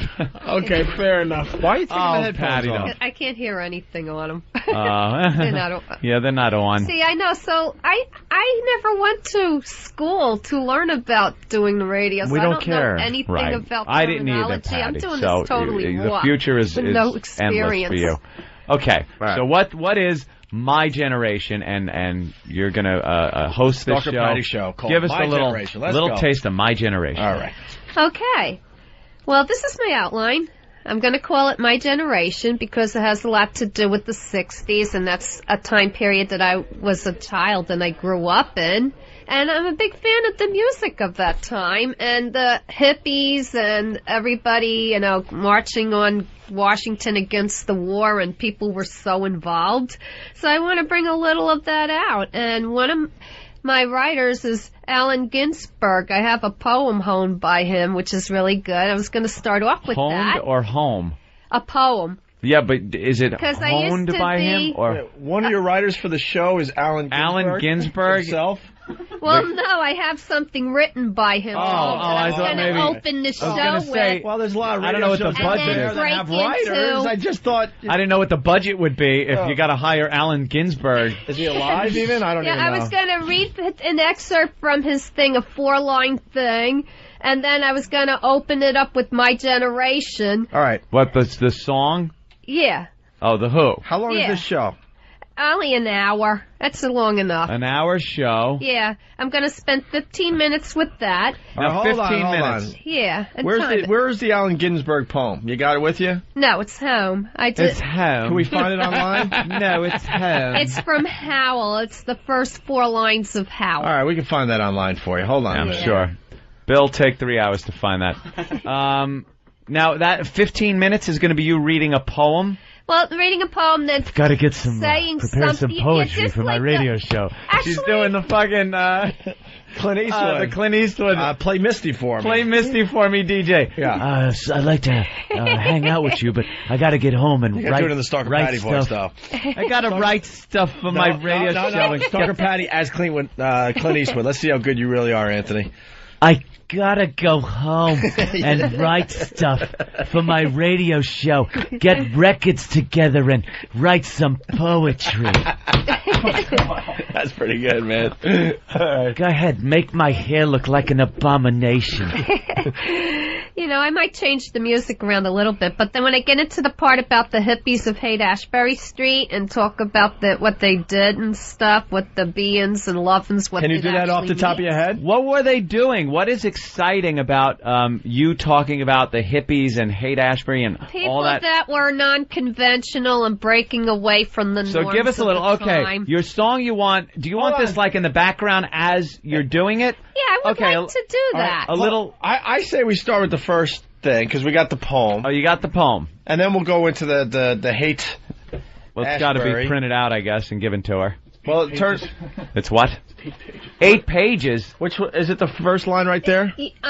How far into it are you going to get? They're right there? Yeah, right from line 1 All right, to so let's line make 4. believe this is the Stalker Patti radio hour. Line 1 to line 4. Can you read it from there, Patti? Yeah, I can. All right. Okay. Do you want My Generation first? It says, where's Steve? He's open with song My Generation by The Who. We can work this out live on the show. Get Steve in here, the big voice announcer. We'll go back to 40s radio. Yeah, that's what this sounds like. Jesus Christ. All right, where's Steve? He's coming. I'm having a homosexual relationship. Do you want Steve to intro you over the My Generation? I guess so, yeah, whatever. All right, yeah, we got My 'cause Generation? All right, Steve, you got to be the big announcer for Stalker Patti's radio hour. Is there a copy? And, of course, it will be Razzle Dazzle. So use the razzle. Look at how he sighs when he's got to do a Razzle Dazzle. He's like, oh, God, Go no. Razzle Dazzle, time for the Stalker Patti radio hour. That's your fucking dynamite. But hold one ear, because we're going old school. Wait. No, you gotta just hold it. I don't know what it meant. Yeah, no, back in it's the this day. one. It's this one. It's like that? Okay, so Yes. Steve's doing a visual. He's almost I know cupping you so you could hear yourself better. Sometimes you gotta like. All right. Start the music. What's the line? Is it the razzle dazzle right? The only reason they did just that. go- Say Razzle Razzle Dazzle. Yeah. It's Stalker Patti with something. Stalker Patti's radio hour. Radio Hour. Sponsored by Lux Soap. I don't know. No, Just some old product. No, what's Lux Soap. Lux Soap. Sponsored by Brill Cream. War Bonds. Keep going. Keep going. Lucky Strike cigarettes. Lucky Strikes isn't bad. Ajax. 40 Mule Team. Geritol. Geritol. All right. Oh, very funny. Geritol hair dye. Who came up with that? Danny? Another genius move by Danny. Just amazing. Sam, you're slipping in the fucking ranks. Oh, you video camera jockey. Just fucking take pictures of everyone else's talent. Dude, we should have a countdown with the staff members.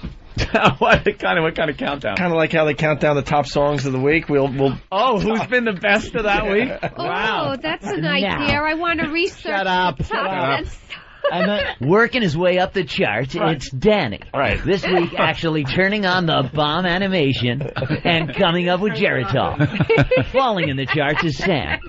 His caustic demeanor is kind of getting tired. And that fucking video camera, I'm really sick of it becoming part of his hand. Now a long-distance dedication. Razzle dazzle. To E-Rock's family. To E-Rock's family. All right, ready, Steve? All right, wait. We got to start the music. This is we're gonna do a run through here. All right, Bill, hit the music. My Generation by the Who. It's Stalker Patti's Radio Hour, sponsored by Geritol. And now, here's Stalker Patti. Hello, hello, hello. How are ya? I want to open up with an excerpt from This is great. All right, this is good. I like this.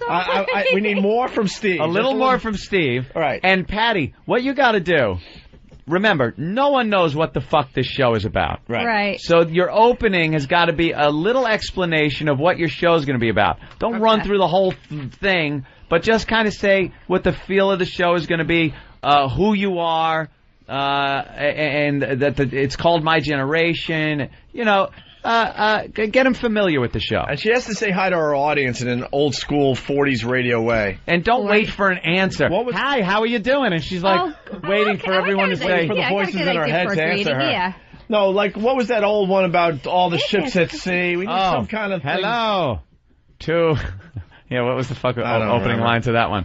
And all the ships at sea. We need something like that. Maybe someone can help us. Oh. All right, really.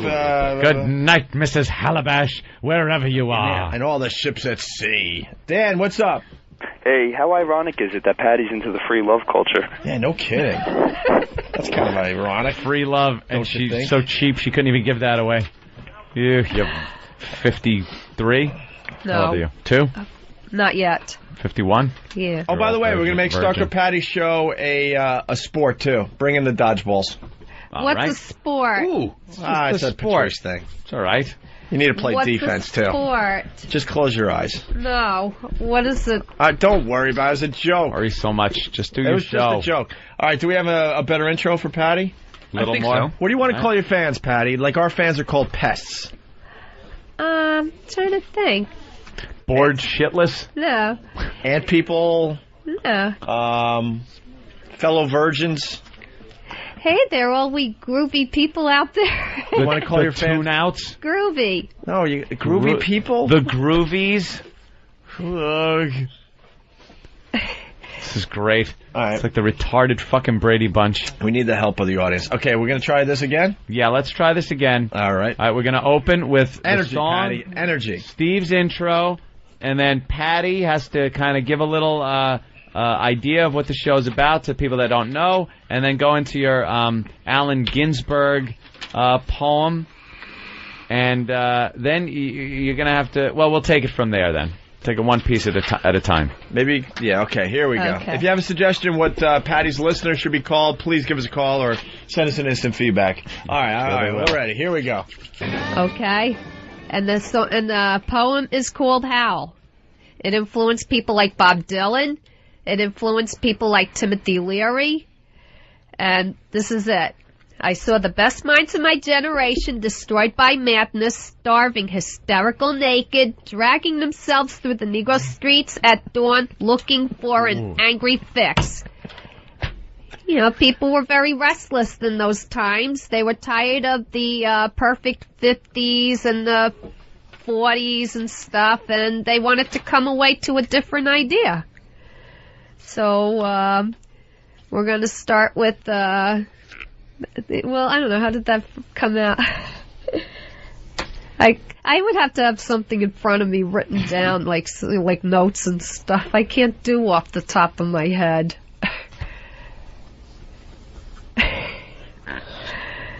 Okay. So anyway, I just never did this before. Okay, well, anyway, we're gonna go into, the song, San Francisco. Be sure to wear some flowers in your hair, which was an anthem written for the people at the time that were in Haight-Ashbury, a group of people that got together to form a community and wanted to be a little different than the rest of the world. And then it would go into the song San Francisco. If you're going to San Francisco, make sure you wear some bad red hair dye in your hair.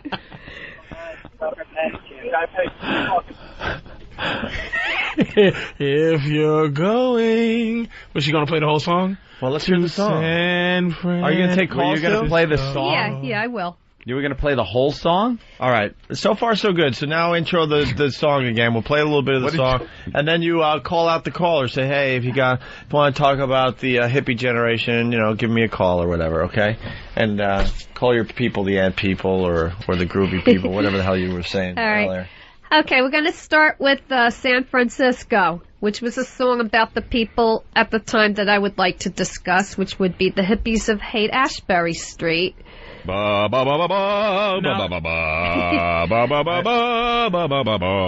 the Mamas and the Papas or YMCA as the Village People? By Scott McKenzie. Scott McKenzie. I thought it was the Mamas and the Papas. No, it's Scott. No, Scott McKenzie wrote that. Not the Village People one. Scott McKenzie recorded Scent Flowers in Your Hair. Right. Wait. Who recorded San Francisco? Scott McKenzie. I think the Village People. Yeah.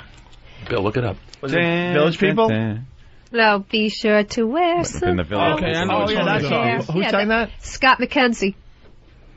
What? I thought it was on the Mamas and the Papas. Yeah, it is the Mamas. She's crazy. It's the Mamas and Papas. No. Oh, no, they sung Monday. No, we say it's the Mamas and the Papas, and you say it's... Scott McKenzie wrote, be sure to wear some flowers in your hair. Scott McKenzie. Yeah. Scott McKenzie. Right with what Scott I was McKenzie. Shut up. Holy shit. If you're going all right. to San Enough about Scott McKenzie. Must have hated Scott McKenzie. If you're going... You should call your fans the fellow stalkers, by the way. There you come. All right, here we go. Why don't you intro the song? That's back when songs were 85 minutes long. I know. Intro the song and tell everyone who sings it. Dirty hippies. Okay, this is by Scott McKenzie, who wrote an anthem for the people of the day. And then it'll go into San Francisco. All right, well, go ahead. There it is. That's it. No shit. Do your show. The hippies of Haight-Ashbury Street, a very distinct group of people. Cut. Stop the music. They put the stink in the stink. Ashbury Street? Yeah, that was a street in San Francisco. It was that the there was crossroads of Haight. And Ashbury Street. There's a Haight and there's an Ashbury, and they connected, and that area was called? Haight-Ashbury. Yeah, well, the name of the first street and your show, they have something in common with me. All right, it's a little long to go. Back to the song. There's a little reach. See, I was implying that I Ashbury it. Let the record state. I had nothing. That's great. Stan just threw a dodgeball right in her head. She's right in the middle of her stupid speech, and Stan threw a dodgeball in her head. Oh, that's fantastic. That could hurt.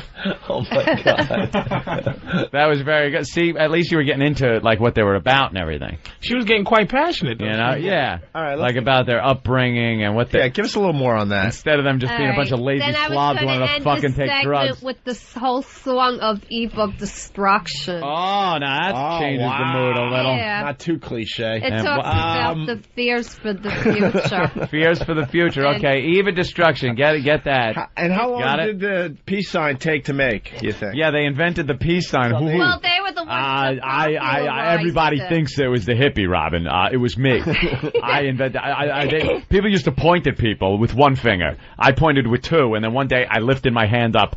Peace sign. Me. He was a little too young at the time. Well, how long did it take to invent it? Well, not invented, but they were the ones that were the first visible. How do you know they were the Really? I kind of remember. They were. Well, I don't know. Maybe I kind of remember the victory sign being given. Yeah. That used to mean like victory, didn't it? It did. Like in World War II? That used to mean we beat the gooks. No, I think that was pretty much, victory, like we just bombed the fuck out of somebody. Right. Or peace, you know. No. Ironic, isn't it? I think it was... Yeah. Well, I guess that's probably what. They're Moronic. going against the norm, so they All used right. to... Right. What song you want to talk over here now? Well, not talking over. I wanted to do Eve of Destruction. Are you done with the hippie stuff and the be-ins and the love-ins? And yeah, I'll have to develop the Harry Bushes. it more. Then I was going to go What with about the drugs? Let's talk about the drug culture. Yeah. Michael Hollingshead was the one that introduced Who? that. Michael Hollingshead was a guy that came over. What? Hollingshead. Well, Michael I've never heard of him. Hollingshead. Oh, God, could you not talk on your show? Is there any way that could be done? He introduced Allen Ginsberg to LSD, and together Wait, no, Allen Ginsberg was the one that did that. Yeah, well, he was given his first dose of LSD by who? Michael Hollingshead. Oh. Who was a guy, I think you're fishing, you are fishing something. You are actually fishing something out of Patti. I'm trying, yeah. Because there's something garbled, some weird garbled knowledge in there. It's like it's a weird place. We're just trying to shake it loose. But she knows something. Like she does have a knowledge about something, and she's very confident when you ask her about certain things. Oh, yeah. And she's really... Yeah. Michael Hollingshead. Yeah, like socially, she's just inept. Like socially, I think she's kind of autistic, but it's... Yeah. There's something going on. Tell us about Michael Collins. Michael Hollingshead? Yeah, I mean, whatever that guy's name. And by the way, DJ and a light bulb, Casey Kasem, and now number one with a bullet is Than with a dodgeball to a retard. Yeah, that brought him up the charts. Very good. All right, talk about this Michael Hollingshead. Pat from Monaki, wavy gravy legs. Yeah, you got to talk about Woodstock a little bit, the drug culture, and that's pretty much it. All right, yeah, let's go. No music? Yeah, we need Eva Destruction or something. Oh, no, she's leading to that. All right, then how about just throw on any Beatles tune? Yeah. Because she likes the Beatles. Yeah. Yeah. What Beatles song would you like to talk over? All right, there's one song that was definitely drug influenced, and that's I'm Only Sleeping. Only one Beatles song was drug influenced, by the way. Wow, Patty. Yeah. Oh, I know. One song, the rest of them clean-cut boys. I was going to do 15 minutes of the music at the time and do musical excerpts of it, but I have to research it. Yeah. All right. And that's not easy. I don't have equipment. Yeah, shut up. Music. Just any Beatles song. Is it hard to find Beatles, Bill? Go ahead, Pat. Like, you picked the worst Beatles song. I'm Only Sleeping is the name of the song. When I wake up early in the morning with my head. Yellow Submarine. Wait, let her sing her stupid Beatles song. Go ahead. What is Patty. it? No, it's when I wake up early in the morning, still in bed. I'm still sleeping when I'm in the middle of a dream. Stay in bed. She's losing her confidence with something like this, but when she's talking about Allen Ginsberg, it's like she's with that, you know. She's really... Michael Hollingshead. Well, I just need to, I have to work with a script. I'm the type of person that needs to because I get nervous. All right, here's the song. Okay, here we go. In the time when I was born. Here you go. All right, go ahead, Patty. I'm so glad I brought so much joy and brevity. Brevity? You brought no brevity whatsoever. I don't even know what it is, and I know you didn't bring it. You didn't bring a drop of brevity. I don't know it. You're brevityless. Was that your Beatles break? Well, yeah, and I was going to do some like a couple of song selections. All right. Let's sit back and let the people listen to them. This is a music enjoy. show. That's what I was on You're like It's fucking hardly a music show. You're like Carol Miller. What the fuck are you doing? Well, but I'm not getting the lead out. She's a disc jockey with feelings. Even though I like Led Zeppelin, I got an idea. Let's give her a Beatles haircut, everybody. All right, Beatles cut. What do you want? The Paul, the George, the Ringo, the John? Come on, now. Somebody get me the scissors. Time for a Beatles haircut. Why shouldn't you have a Beatles haircut? Beatles haircut. You love the Beatles. What? Oh, come on. Don't do this to me. That's not right. What? No. What happened? I don't want a haircut. What? We're all singing Yellow Submarine. Time for a I Beatles don't haircut. want a haircut, okay? What happened? You don't do that to me, no. We were just having fun. What happened? Yeah, what happened? No, you do not do that. What happened? What happened? What happened? What happened? Threatening me with a haircut. What happened? But you love the Beatles. What happened? I don't want. Well, ask her what 60s haircut she wants. Yeah, what 60s haircut? What do you want? Make a choice, Patti. Make a choice. No. If not the Beatles, who do you want? I want my hair long. Who do you fuck? You want Anne Margaret? Anne Margaret, that's it. Red, long there. Got the red hair. You got the Anne Margaret. You want already. Anne Margaret? Give me Anne Margaret. Beatles haircut, everybody. Beatles. Whoa. Ringo? Here we go. Turn up Yellow Submarine again. Here we go. No. We all live in a yellow submarine. Here goes her hair. Submarine. Yellow submarine. Oh, she's fighting. We all live in yellow submarine. Yellow submarine. Oh, Patty's fighting back. Oh. Never seen this in her. She's so impassioned. She's got a ball kick coming for you, Yeah. All right. Well. All right. Sit your ass down. All right. We'll give you a pass. Yeah, don't worry about it. Not gonna cut your hair. Take it. I like how she's holding like her hair. I am. Well, we couldn't get to it. Don't worry about it. Don't be scared. You're silly. Don't worry so much. What justifies you being scared? I mean, come on. All right, so you do a little Beatles, and then you have a conclusion and wrap up. Yeah, it just means 15 minutes of feedback from the listeners. Maybe people that had parents that were into this sort of thing, or people that are my age. All right, so we'll do the phones now. All right, you want any background music? Yeah, you need music for the phones. What do you think? Okay, I don't have any. How about the theme to Mission Impossible? Hey, oh, stop it. No, I don't like that song. How about some kind of like 70s instrumental? 70s, 60s. We're talking about the 60s. About How about Jesus Christ Superstar? No, how about an instrumental? What instrumental? Classical Gas. Classical Gas. Doom, doom, doom, doom. Yeah, that's a good one. All right, that's good. All right. All right, now we'll do the phone. Phones with classical gas playing. All right. Well, I see a great show here. Oh, yeah. This has potential. You know, if I could have a chance to get a script together to help me out so that I could talk. Script. Somebody stop her with this fucking script. Yeah, none of us use a script. Yeah, but I need cheat sheets. You, Edward R. Morrow. Let me explain something to you people on the United States. Mr. and Mrs. America and all the ships at sea. Flash! Who sings Classical Gas, right? You got it, Bill? Mason Williams? You got it? All right, start up the music, and we go to the phones for Stalker Patty's Radio Hour. Travis from Virginia. That's the 60s. I was going to do like a little list of current events that happened that I have in a current book events at from home the past. Called I was going to use the book I Want to Take You Higher that I got as a birthday I Want to present. Take You Higher? Yeah, that was my birthday present one year. I want to take you higher too and then throw you off the edge of the building. All right, let's go to Rob in New York. Rob? Yeah, what's up? Hey. I got a great show idea. Okay. It's called My Generation. The 60s, I'd start off my show playing My Generation by The Who. Then I'd read the first 4 lines of a poem called Howl by Allen Ginsberg. I like it. Ba ba ba ba ba ba ba. Marcus, punch it out. Ba ba ba ba ba ba ba ba. Well, let's. The reviews are coming in. Dr. X from Mexico. Yes, Dr. X.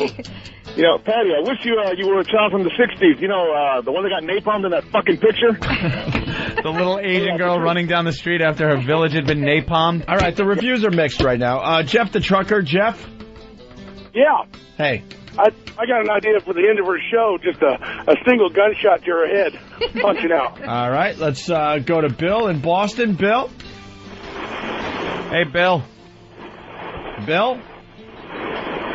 This could be a comment. Yeah, it's speaking of volumes with silence. All right, well, silent majority. All right. Very big back then, wasn't it? People are calling with their reviews, but now let's end the show. You got anything about Dick? Nixon, I'm talking about, you dummy. Okay. Are you a fan of Dick? Nixon? Can we soak you with a fire hose? No. Well, I was going to do, like, I hope you appreciated this. What about the Eve of Destruction angle? Yeah. Talking about, it's all about free love and everyone getting along, but oh, I know. You don't have much hope for the future because you're going to play Eve of Destruction. Hope for the future. Eve of Destruction. Well, that's just to emphasize the concerns that some people had at the time. What were your concerns? Yeah. You know, back the then. bomb. What bomb? The bomb. The show you're pitching? You know. Yeah, man. All right, talk over the song. That was simple. So you like the simpler like time a simpler attitude. Yeah. Of German shepherds and fire hoses on black people. Women having no rights whatsoever. Students getting no shot. respect. Students getting shot. A fucking unwinnable war. Yeah. That was a quagmire. Oh, we got one of those. I admit I need to do a little more research. All right, but give the people some hope. It's your show. Yeah, give us some hope. Let's go. Well, I want to end this with, a little hope for love and peace in our future. That we have a peaceful conclusion in our world. A peaceful conclusion? If it's concluding, how peaceful could it be? And I'm going to final solution. I like the way you're thinking now. And I'm going to end with Summertime Blues. Oh, whose version? But not by The Who. There was another band at the time that did a heavy metal version, and I can't remember the name of the band. Black Sabbath? No, it was like like the way the guitar sounded. Just isolate that. Her voice becomes... What? It becomes piercing. I was just trying to act like I was hearing her on the radio. Yeah. And it's just a piercing rhythm. It's just a bad rhythm. It's just after you can only take so much. And I'm not even trying to be fucked up. I was trying to listen to it as if it was a show because I heard her getting into her passion and her little thing, but it's just it's just uncomfortable. Yeah, your voice itself, the tone of it is awful to listen to. Your cadence is horrific. Cadence is a great fucking word. Cadence. You just have this. It's like driving down the highway, hitting the brakes every 2 seconds. Yeah. That while you're driving over those speed bumpy things. That's because I'm not it's good annoying. with impromptu. I have to. No. You could be reciting the best radio ever, but with that voice and the delivery of it, it just goes right fantastic. through you. It's like people could take their XM radios, put it in the basement, and it would chase the mice away. You know what it's like? It's the Chinese water drip torture. Yeah. Like, I just was listening for a while, and I could get past, and then after a while, it just starts to, the back of your spine does something. Yeah, you twist your head. And you go, fuck. And once it catches you, you can't stop. Yeah. It can't stop fucking with you. Once you think about it once I think about her voice once, it's just, I don't even want to be mean because I'm acting like it's a radio show. I'm listening, and it's just, what the fuck? Seeing if there's anything there, and like, that voice, you can't get past it. All right, the song is by Blue Cheer, right, Patti? Yeah, that's the song. Thank you, Marley Fine from New York City. Best. All right, so wrap up your show with a little hope here. The show's going to end with that. All right, here we go. Well, you need, like you said, a script. All right. Help. We all live in a yellow submarine. Get the scissors. The yellow submarine. The yellow submarine. Oh, Jesus. She's kicking to the balls. What happened to the peaceful Patti from the show you were doing? Oh my God, she's got the scissors in her hand. When we could all live in peace. Oh, she's going to thrust them into Danny's You're chest. You're hiding the other thing behind there, too. His cock? What thing? Don't be so stupid. Come on, what get thing? away from me. I don't need Just this. go with the Beatles hairdo. Give me that. No, I don't want it. You like the Get Beatles, away though. from me. I don't care. I like long hair, too. Yeah, groovy. How about the Get away from me. Just give her a cut. Look like I don't want it. All right, you whiny crybaby. How about we give her the Charlie Manson? I have the McKenzie girl. What's the McKenzie girl from One Day at a Time? Her mama. Yeah. Not the father. The McKenzie girl, the cute one from Mamas and the Papas. All right. No. No. No. Did you get a little bit? No, I missed. No, I don't want you to get any of it. All right, we got a hostage she's mad. situation here. Hostage. Come on, every time I come, you do this to me. Stop. Yeah. Watch out for that bomb behind you, Danny. Come on. All right, let her loose. All right, let her. Free her. Her voice should only come with hostage situations when she's just stuck. All right, just open the door and let her out. Read the hostage letter. America's awful. We have to get out of Vietnam. We're illegally here, and we shouldn't do this. All right, there goes the POW. All right, there you go. She's gone. Oh my God. What happened? What happened? Oh my God, who did that? Who did? How much of it? How much? Holy shit! God. You guys aren't right. These guys are cruel. Oh fuck, man! Is she crying? I don't even want to look at her. Patti! Wow, what a shot! It's kind of hard to get. She's gonna chop a finger off. She's holding her ponytail. I don't know if E-Rock goes up the charts or down the charts for that one. No, because they tickle. Patti, what happened? No. Patti? Just get on mic. What happened? What happened? No, I am not going to be getting a haircut anytime soon. That was so sneaky. That was sneaky. He sure is sneaky. That was very sneaky. Yeah, right. Yeah, that wasn't... And I was holding my hair the whole time. I don't know how you did that. It's only... Wow, that's a big chunk. That was a chunk. Now, I am a nervous wreck. All right. I'm going to have a cup of coffee to calm down. Yeah, that'll calm the nerves. Coffee. All right, good. Jesus. Might as well snort crank. Why was the White House conference room evacuated?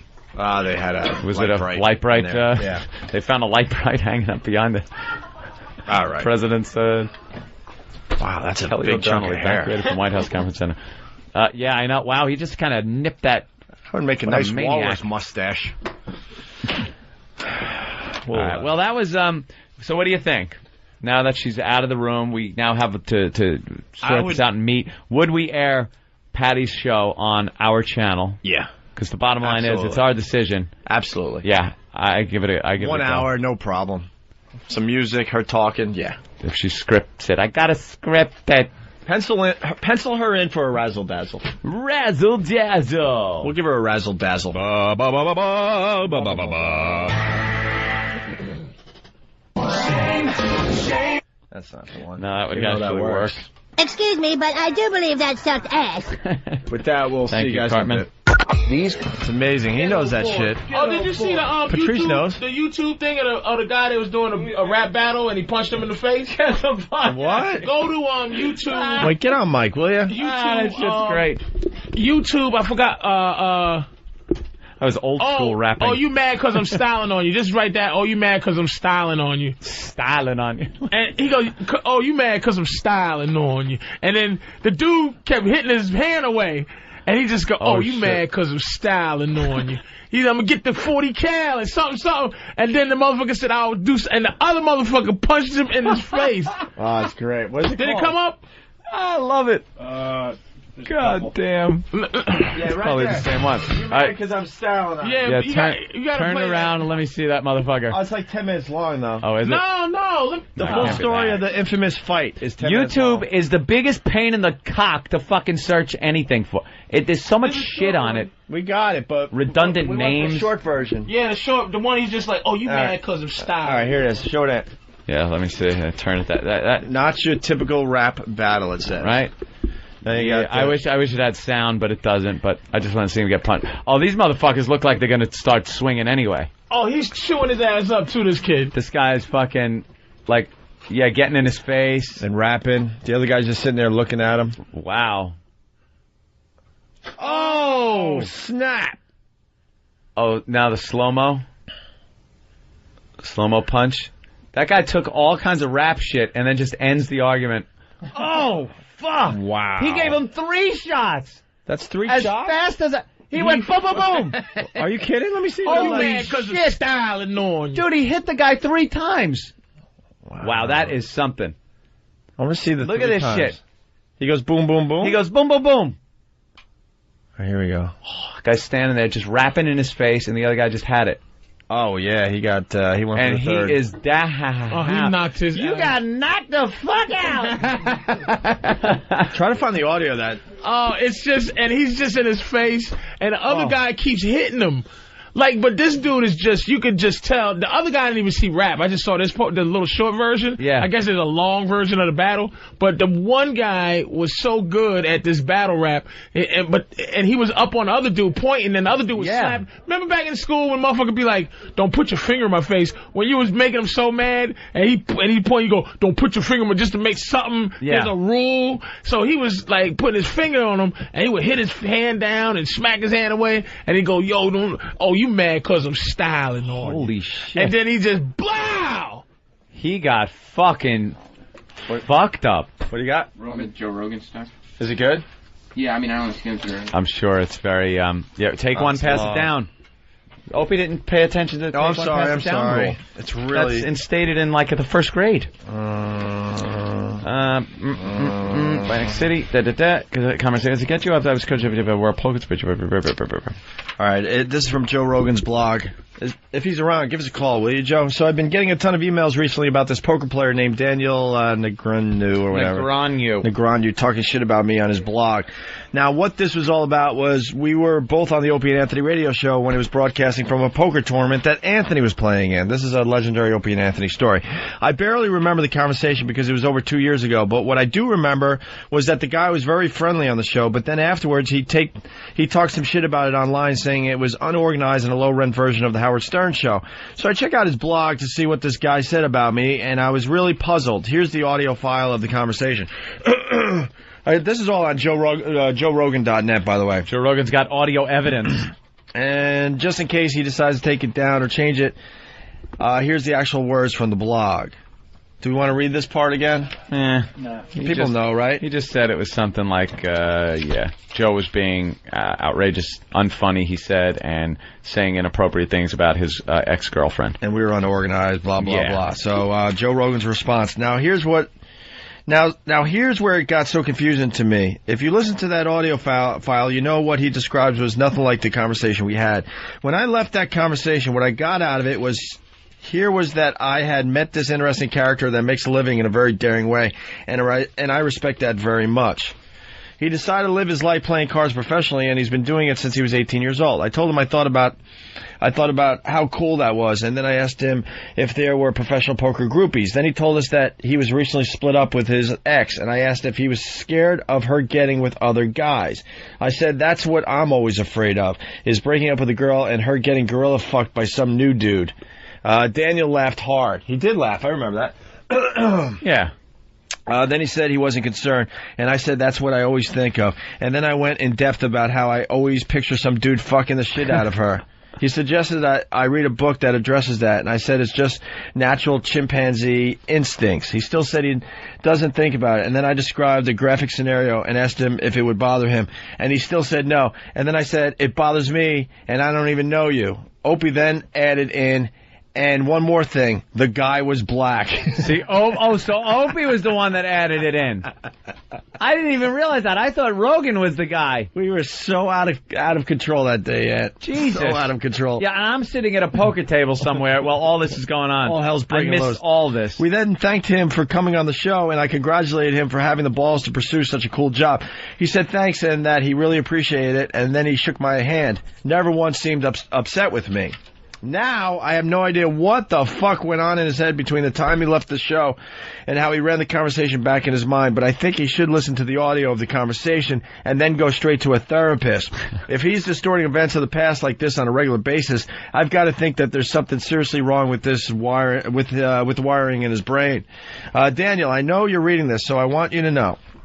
I'm not mad at you. Not even a little. I think we've all had moments in our life where our ego twisted reality into a distorted perception of the truth. I'm sure that you were hypersensitive to what I said because you had just recently broken up with your ex, and although you were trying to say that the scenarios I was describing weren't bothering you, they were a lot. And that's totally understandable.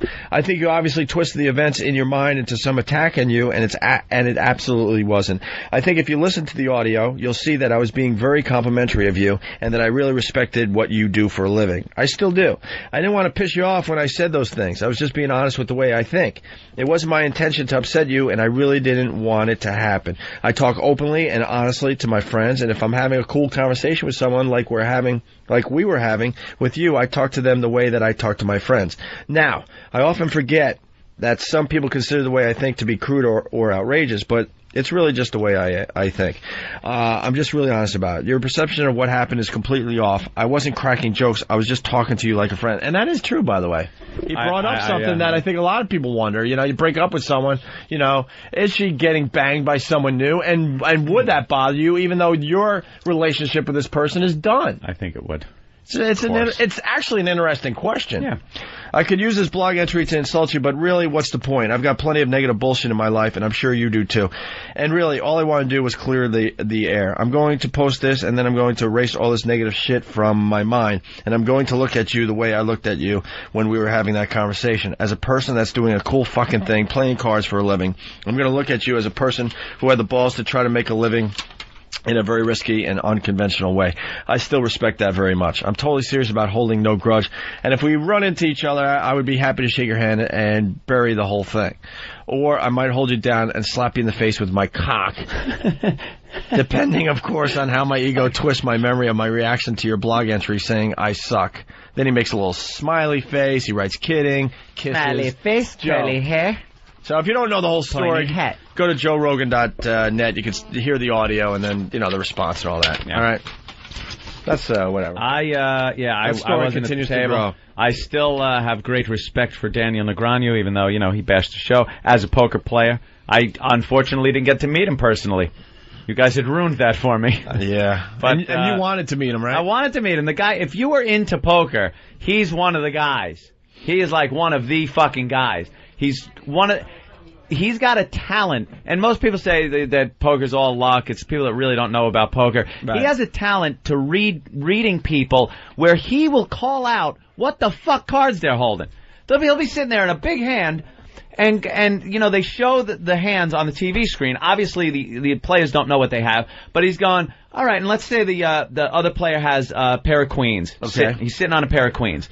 And Daniel will sit there and look at the board and look at the guy and go, all right, I know you got those, you've got a pocket pair, probably queens. You're sitting on queen. And you're sitting there going, this motherfucker is reading this guy's mind. That's pretty cool. It's amazing to watch this guy work at poker. Right. So it's unfortunate I didn't get to meet him because you guys suggested that his ex-girlfriend, which is now his wife, was getting gorilla fucked as Joe Rogan put it, a black guy, so eloquently put it. Yeah, but which is why he's mad now. Yeah, I would assume. Yeah, if it was just that's why I think it came up again after so many. I bet you it wasn't her. long. I bet you if you call him, he'll if you was talking man to man off the air, this, that, and the third. I guarantee you that he threw the show under the bus for his woman because she got mad at it. Yeah, these guys were talking shit. Yeah. That probably was. No, they're fucking low rate, blah, blah, blah. And it's like, because she's his wife now, you got to do that. Yeah, you got to protect your girl, and then, your girl. You know, the guy, he's a great poker player. You can never take that away from him. He could have been honest and said, you were my ex-girl at the time, and you were funny all guy. that. You were a cunt. He got married. Can you read it? Got married to the woman. Yeah. That, you know, Rogan was at the time, he was the ex-girl, so at the time, he was like, yeah, that bitch. Then they got back together, and then and now they married, and he has to. Yeah. He probably called Joe and fucking. We got the audio of that video clip. It's on break.com, the short version. Oh, we got the audio of the rap guy. If you search YouTube, you can get the long version. It's like 10 minutes long if you have the time to hang around. I really am in love with it. So what's the thing again there? Oh, they just having a battle. You know, a little rap. The rap street. Aren't these supposed to be peaceful? Like you're supposed to. Yeah, you're supposed to be. But this guy. You're supposed to know there's no fucking punching. It's rap back and forth, and if you lose, you just fucking lose. I mean, this guy was good. Like, this guy was good. He was angering, punching you in the face good. He was rapping and reacting to what this guy was doing. So if you like, you know, if I'm rapping and I'm like, yo, and then I go, you grit your teeth, and I go, why you gritting them funky that you can grin all day, and you was like, and he just get more and more pissed. Would hit him, and he go, "Oh, you mad because I'm styling on you?" And it's like it was the way his delivery was cold, and the crowd like, "Damn!" And it was flawless, and the motherfucker was just good, and you could see the other guy was just mesmerized and pissed. So it just got to a point where you could tell the guy was hitting the other dude. When he would hit him, he would go, "Oh, you mad?" Like, but he would rap about how the dude was mad. And it was almost like when you're a kid and somebody point at you and you get your finger on my fucking face. Yeah. But that's all you got to say. This kid, he said, fuck it, I'm gonna punch him in his face. I'm gonna punch him. Because he just got embarrassed. No choice. He had no, he had a fucking choice. Don't rap battle if you can't handle it. If you can't rap battle. He realized he got in over his head. He had no come back, excuse me. Like, I didn't see the whole thing, though. So I don't know what the other kid did, but it's so obvious he wasn't as good as this kid. Right. This kid was, like, I was watching it before I even know what the video was, saying, this kid's pretty good. You know, you mad because of styling on him. Play this here's the audio. Boys, you gotta speak to somebody just to speak to me. Listen, dog, you can't eat with me. And listen, I advise you don't really want to beef with me. Please. Wait, stop it. When he go, listen. The guy is getting ready to, the guy goes, he was trying to touch him, and he's like, yo, getting ready to interrupt him, and the motherfucker's like, listen. And he would just listen. And the motherfucking rest of the audience is like, damn, it was embarrassing. Because he's like, yo, no, he was going to go, yo, don't put your hands on, listen. Just play the start of the game. No. Boys, you gotta speak to somebody just to speak to me. Listen, dog, you can't eat with me. And listen, I advise you don't really want to beef with me. Please. Oh, you mad because I'm styling on you. You guys better get and quit styling on me. Listen, plus the cowl is on me. To act up and you'll fucking have to lay down.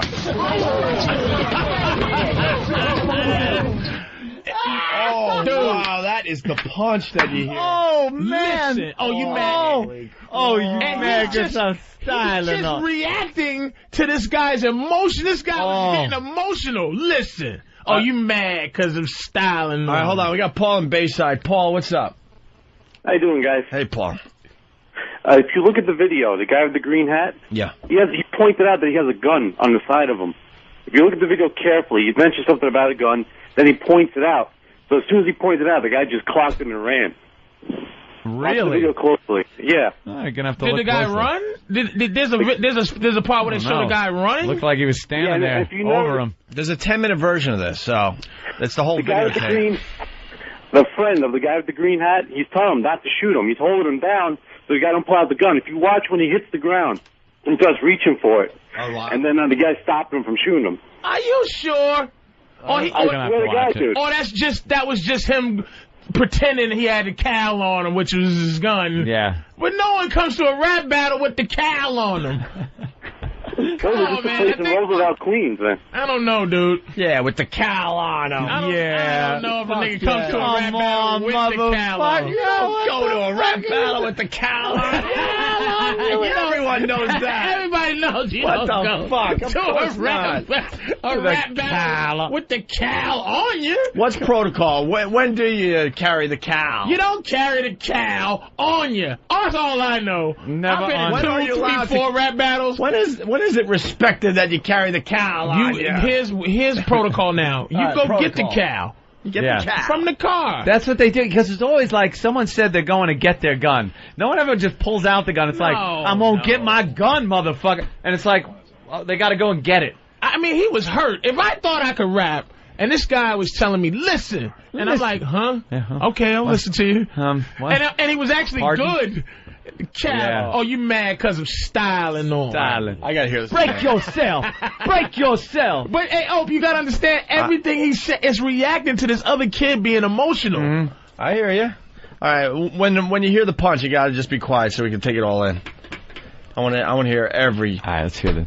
Boys, you gotta speak to somebody just to speak to me. Listen, dog, you can't eat with me. And listen, I advise you don't really want to beef with me. Please. Oh, you mad because I'm styling on you. You guys better get and quit styling on me. Listen, plus the cowl is on me. To act up and you'll fucking have to lay down.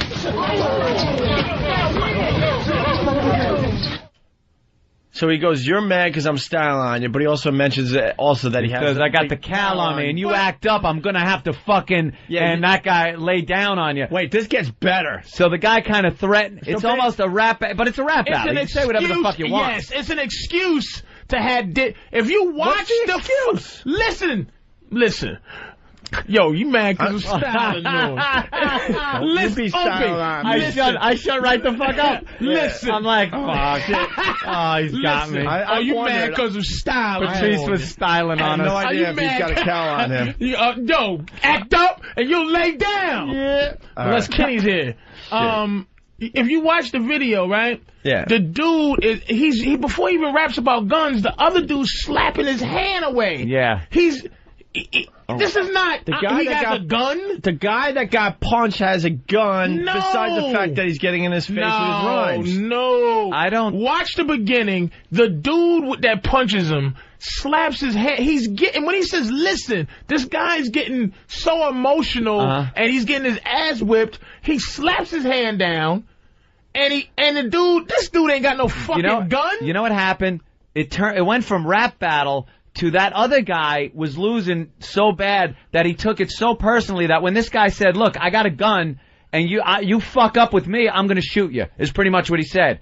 And the guy, instead of just taking it as rap, took it as, this guy's fucking threatening to shoot me. This is what they say. I gotta punch him in the face. I'm gonna peel your cap or whatever. Right, it's rap talk. By the way, Mark from Missouri, Patrice, are you nuts? And then he uses the N-word, whatever. Carry a cow when they're walking into a bodega to get Dutchies. What's a Dutchie? Help us out. It had to be a white guy. What's a Dutchie, though? I don't even smoke weed, and I think they called it a Dutchie in 19... What the... Excuse me. Dutch boy... what is it called now? What you know now to be a blunt, but I have no clue what they call it now. That's how much I'm not in that culture, but I know they don't call it a fucking Dutchie. Redneck. How about they call it tree? Who the fuck? Pass Tree? the Dutchie on the left-hand side. That was give tree to 1980. Stalker Patti's show. That's what they call it. Oh, really? Yeah, tree. All right, what's the latest one, man? We want to be up to date. All I know is blunt. I don't know. It ain't blunt. Well, find out, because I don't smoke weed. I don't know just the culture. Been weed. I don't know the culture. Just call it fucking weed. Endo, maybe? And that might be old. Let's say hi to Ryan in Philly. Ryan, what's up? Hey guys, how you doing? All right. I saw the whole video, and after the punch, it's pretty much just like mayhem and shaky camera. You can't really see like anything at all that's going on. It's pretty disappointing because I just saw the little clip you did, and just like a week ago, I guess the rest of it came out. Yeah. And it's just garbage. It doesn't really show any cows or additional punches. No cows. No cows. No cows, yo. Cow free. Cow free. Cow free. It's cow free, baby. No cow, baby. Listen. This video isn't fattening. It's cow free. What?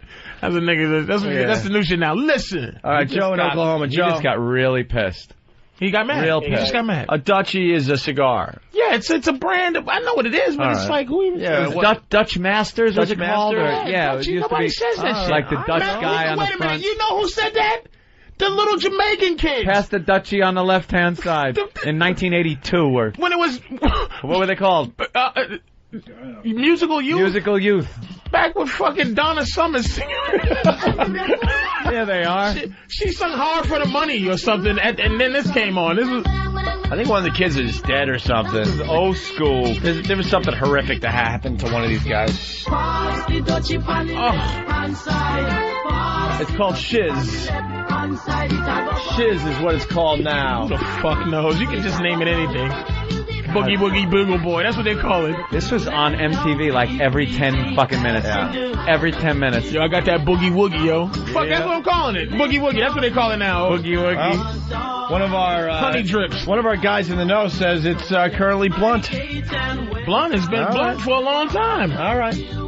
I want to hear this audio again. Then we got to do line of the day, and we're going to get out in time to listen to Stalker Patti actually do a radio show with Limo Anthony from back in the day. I hope people are noticing that the 11 o'clock hour is very old school. Oh, yeah. So I personally am enjoying the hell out of it. So that's what we're going to do today. All right, here's the listen. The audio clip again. Boss, you gotta speak to somebody just to speak to me. Listen, dog, you can't eat with me. And I advise you don't really want to beef with me. Please. Oh, you mad because I'm styling on you. You guys better get in because styling on me. Listen, plus the Kyle is on me. To act up and you'll fucking have to lay down.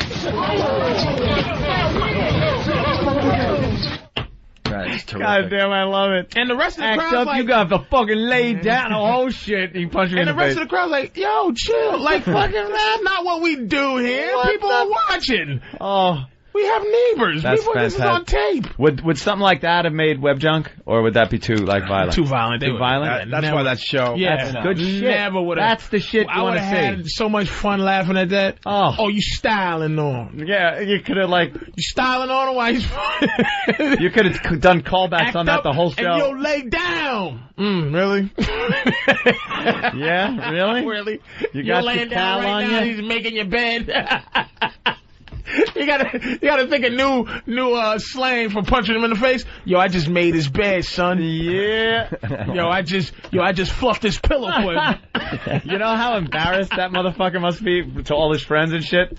Looking and go like I was owning the motherfucker as I was rapping, and then he just turned around and punches me in the face like that. Oh, man. But really he's going, yo, man. Yo, what happened? Yo, Gliz, what happened? Gliz. Yo, that motherfucker, yo, you saw that shit, nigga. I was eating that nigga up, yo. I was styling on that nigga. You saw that shit. That motherfucker, I was like, listen. That nigga was listening, too. Yo, son, when I told that nigga listen, the nigga was listening. I think. And then he gonna look for a handshake. You gonna get a handshake. Yeah. And yo, man, that motherfucker caught me. Yeah, he caught me. But yo, nigga, did I fuck him? Did I eat his ass up? Did I eat him up? Ah, yeah, nigga. You think the other guy is playing that fucking YouTube thing for his friends like the Menace to Society tape? You know what? In this day I feel and age sorry right for now, your mother. That shit right there is embarrassing to the game that they were doing. Yeah, it's almost like two people breakdancing. You're supposed to be able to take and one dude kicks the motherfucker as he's doing a better spin. Like he's gonna watch this shit. Listen, I'd like to see that. And spin it on his head, and he just comes and kicks him right in his balls because he's better than him. It's embarrassing. It's not the dude that punched him. You're looking at him like, dude, you're embarrassing. Yeah. It's not embarrassing for the kid that got punched. I mean, niggas got to tease him. How the hell could he even defend against that? He was so sucker punched. Oh, he was eating this in the middle. motherfucker alive. He's like, he's creating. He's there in his head, just like fucking creating. Feeling good. He's in the zone. And next thing, he's on the fucking floor going, "What the fuck? happened? There must have been a light fell or something." The motherfucker couldn't have just punched me. That couldn't have happened. What? So a meteor came through the ceiling and hit me in the head. I think a bird hit me at full speed. Something happened. That is unprecedented. Nobody punches you during a rap battle. It doesn't happen. No. All right. Listen. Very sad news. No lines of the day today. What is that about? What happened? BowDogFight.com wants to know. What? No lines of the day today. No funny lines? Oh, boy. Bowdog. Bowdog is going to be mad. BowDogFight.com. You saying for 5 hours of radio there's no funny lines? There were lots of funny lines. Oh, boy. But? Not a sign of a good show. No, I even wrote in parentheses, does not reflect quality of show. Oh, God. Oh, boy. That's the line of the day. So what does that mean? Just good conversation today? We had a lot of serious discussion on race and... what about Tyra with Kiss My Fat Ass? That would have been a good line. She's going to get line of the day? We can give Tyra the line of the day real quick. There's no line of the day because there was no line of the day? This is a first. This is sad. I'm going to have to listen to the replay now. I'm going to pick my own lines of the day. People. I'm going to pick out lots of lines of the day. That's what you do in the replay today. Mm-hmm. That's something for the website. How about gang your own signs? Line of the day. How about gang signs for the fucking video game? Oh wow, Bill just did the hand shaking back and forth thing. What, Bill? It was okay. It was all right. I can't really argue with that. It was all right. If there wasn't any lines of the day, if there was, it's the fact that there's no lines of the day that one even makes it in. It would have been like a third runner-up on a regular day. Right. Jesus. Right. I gotta agree with him, and I fucking can't stand him. Look at the tease here. Yeah, it's all about Bill now. Who am I? Yeah, I'm out of this conversation. That's a shit. Well, at least And you give our it- first staff member completely dropping off the That's charts. what I was going to say. It's Bill. At least you guys give him the artistic freedom to decide you have no lines of the day on the show. Bill's They like Bill's nothing. going to go the way of disco in a minute or two here. You know what Bill then? has artistic integrity. You know what then? Holy shit. I'm going to bring something up then. We're being honest here. We're being completely fucking honest. All right, I'll be honest with you. There are some days you give the guest line of the fucking day to make him feel better. I fucking know it too, because I know there are better lines than what the guest fucking said. I know it. But we all say, yeah, you made line of the day. How about you mad because I'm styling on? That's a great fucking line. Listen. And then the smack whap of a fucking punch to the face. So at least be honest. I've never given a guest a line of the day. Oh, your line of the day decisions have always been based on integrity and... Well, we all take a vote. Take a vote. Yeah. Has nothing to do with the guest being there. Dog shit All right. sniffer from Woodside. Here's your line of the day. Fan eats cock. We could pull that real quick. That's horrible. I think... All right, can you do the intro for line of the day, please? Yeah. Here comes line of the day, line of the day,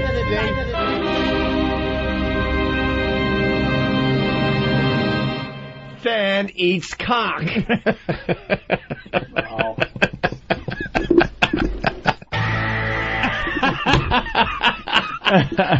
Oh, shit. Wow. All right. Whoa, hey. Oh, ding dong. Good morning. Who is it? Hello. Good morning. Good morning. Hello. Hi. I think that was a rebellious statement by Bill Wow, really? against the oppressors. I think Bill thinks he's oppressed. All right. That was a civil rights move by Bill. Yep. Guys, don't forget we're less than a week away from Your the Pussy's hand. Got Talent. We also will have a Brazilian wax on the show on Monday. Yes. Is it going to be Bill or E-Rock? I hope it's Bill now. And yeah, so do I actually. Absolutely. He's hairier. It'll hurt more. It'll probably be like blood. No, he'll take asshole the pain. blood. Asshole hair rip out blood. That's what's going to be creepy. He's going to take the pain. He's going to need a fucking Kotex. He's going to have blood from the taint. Wonderful. All right. And Patrice, thank you. Tomorrow night, the Black Phillip Show. Yes. On 202, 9 o'clock. Razzle dazzle. After the Razzle Dazzle Hour. What's the Razzle Dazzle Hour this week? And then, Sam's musical adventure. Oh, boy. What the fuck kind of music does he like? Ugh. Give us one song. One song tease. What's it going to be? Turn on your local FM station and you'll hear one of his great picks. Is that it? Oh, Yeah. Rob Zombie, obviously. Oh, the zombie, And the right. White We did hear Zombie. about that. Okay, I forgot. I forgot really quickly. Yeah. It's forgettable music. I don't want right. to give away the good one. No, don't. There's a good one? There's lots of good ones. All good ones. All good. All right, that's the Razzle Dazzle Oh, good. Hour at 8 o'clock. And then Patrice doing his Black Phillip show at 9 o'clock on 202 tomorrow night. Well, Thank you. Razzle fucking dazzle. I want to come in early and listen to this fucking albino play his music. Absolutely. Yeah. It's already taped, but they goof on it. We want you guys to start doing that live, though. He gave himself 2 huge thumbs up. Oh, yeah. He comes in and just puts his thumbs up and goes, it's going to be great. In case you missed it, here's Tyra talking back to her critics about her fat picture. Have a great weekend. Hot Movies Contest. Still happening. But if I had lower self-esteem, I would probably be starving myself right now. But that's exactly what is happening to other women all over this country. So I have something to say. To all of you that have something nasty to say about me or other women that are built like me, women that sometimes or all the time look like this, women whose names you know, women whose names you don't, women who've been picked on, women whose husbands put them down, women at work or girls in school. I have one thing to say to you. Kiss my fat ass.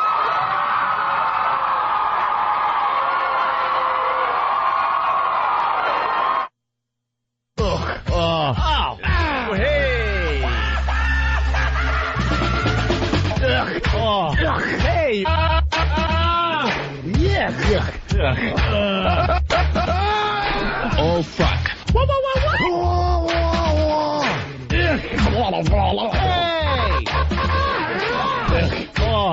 Hey! Hey! What the hell's going on here? Awful. They're just awful. Awful people.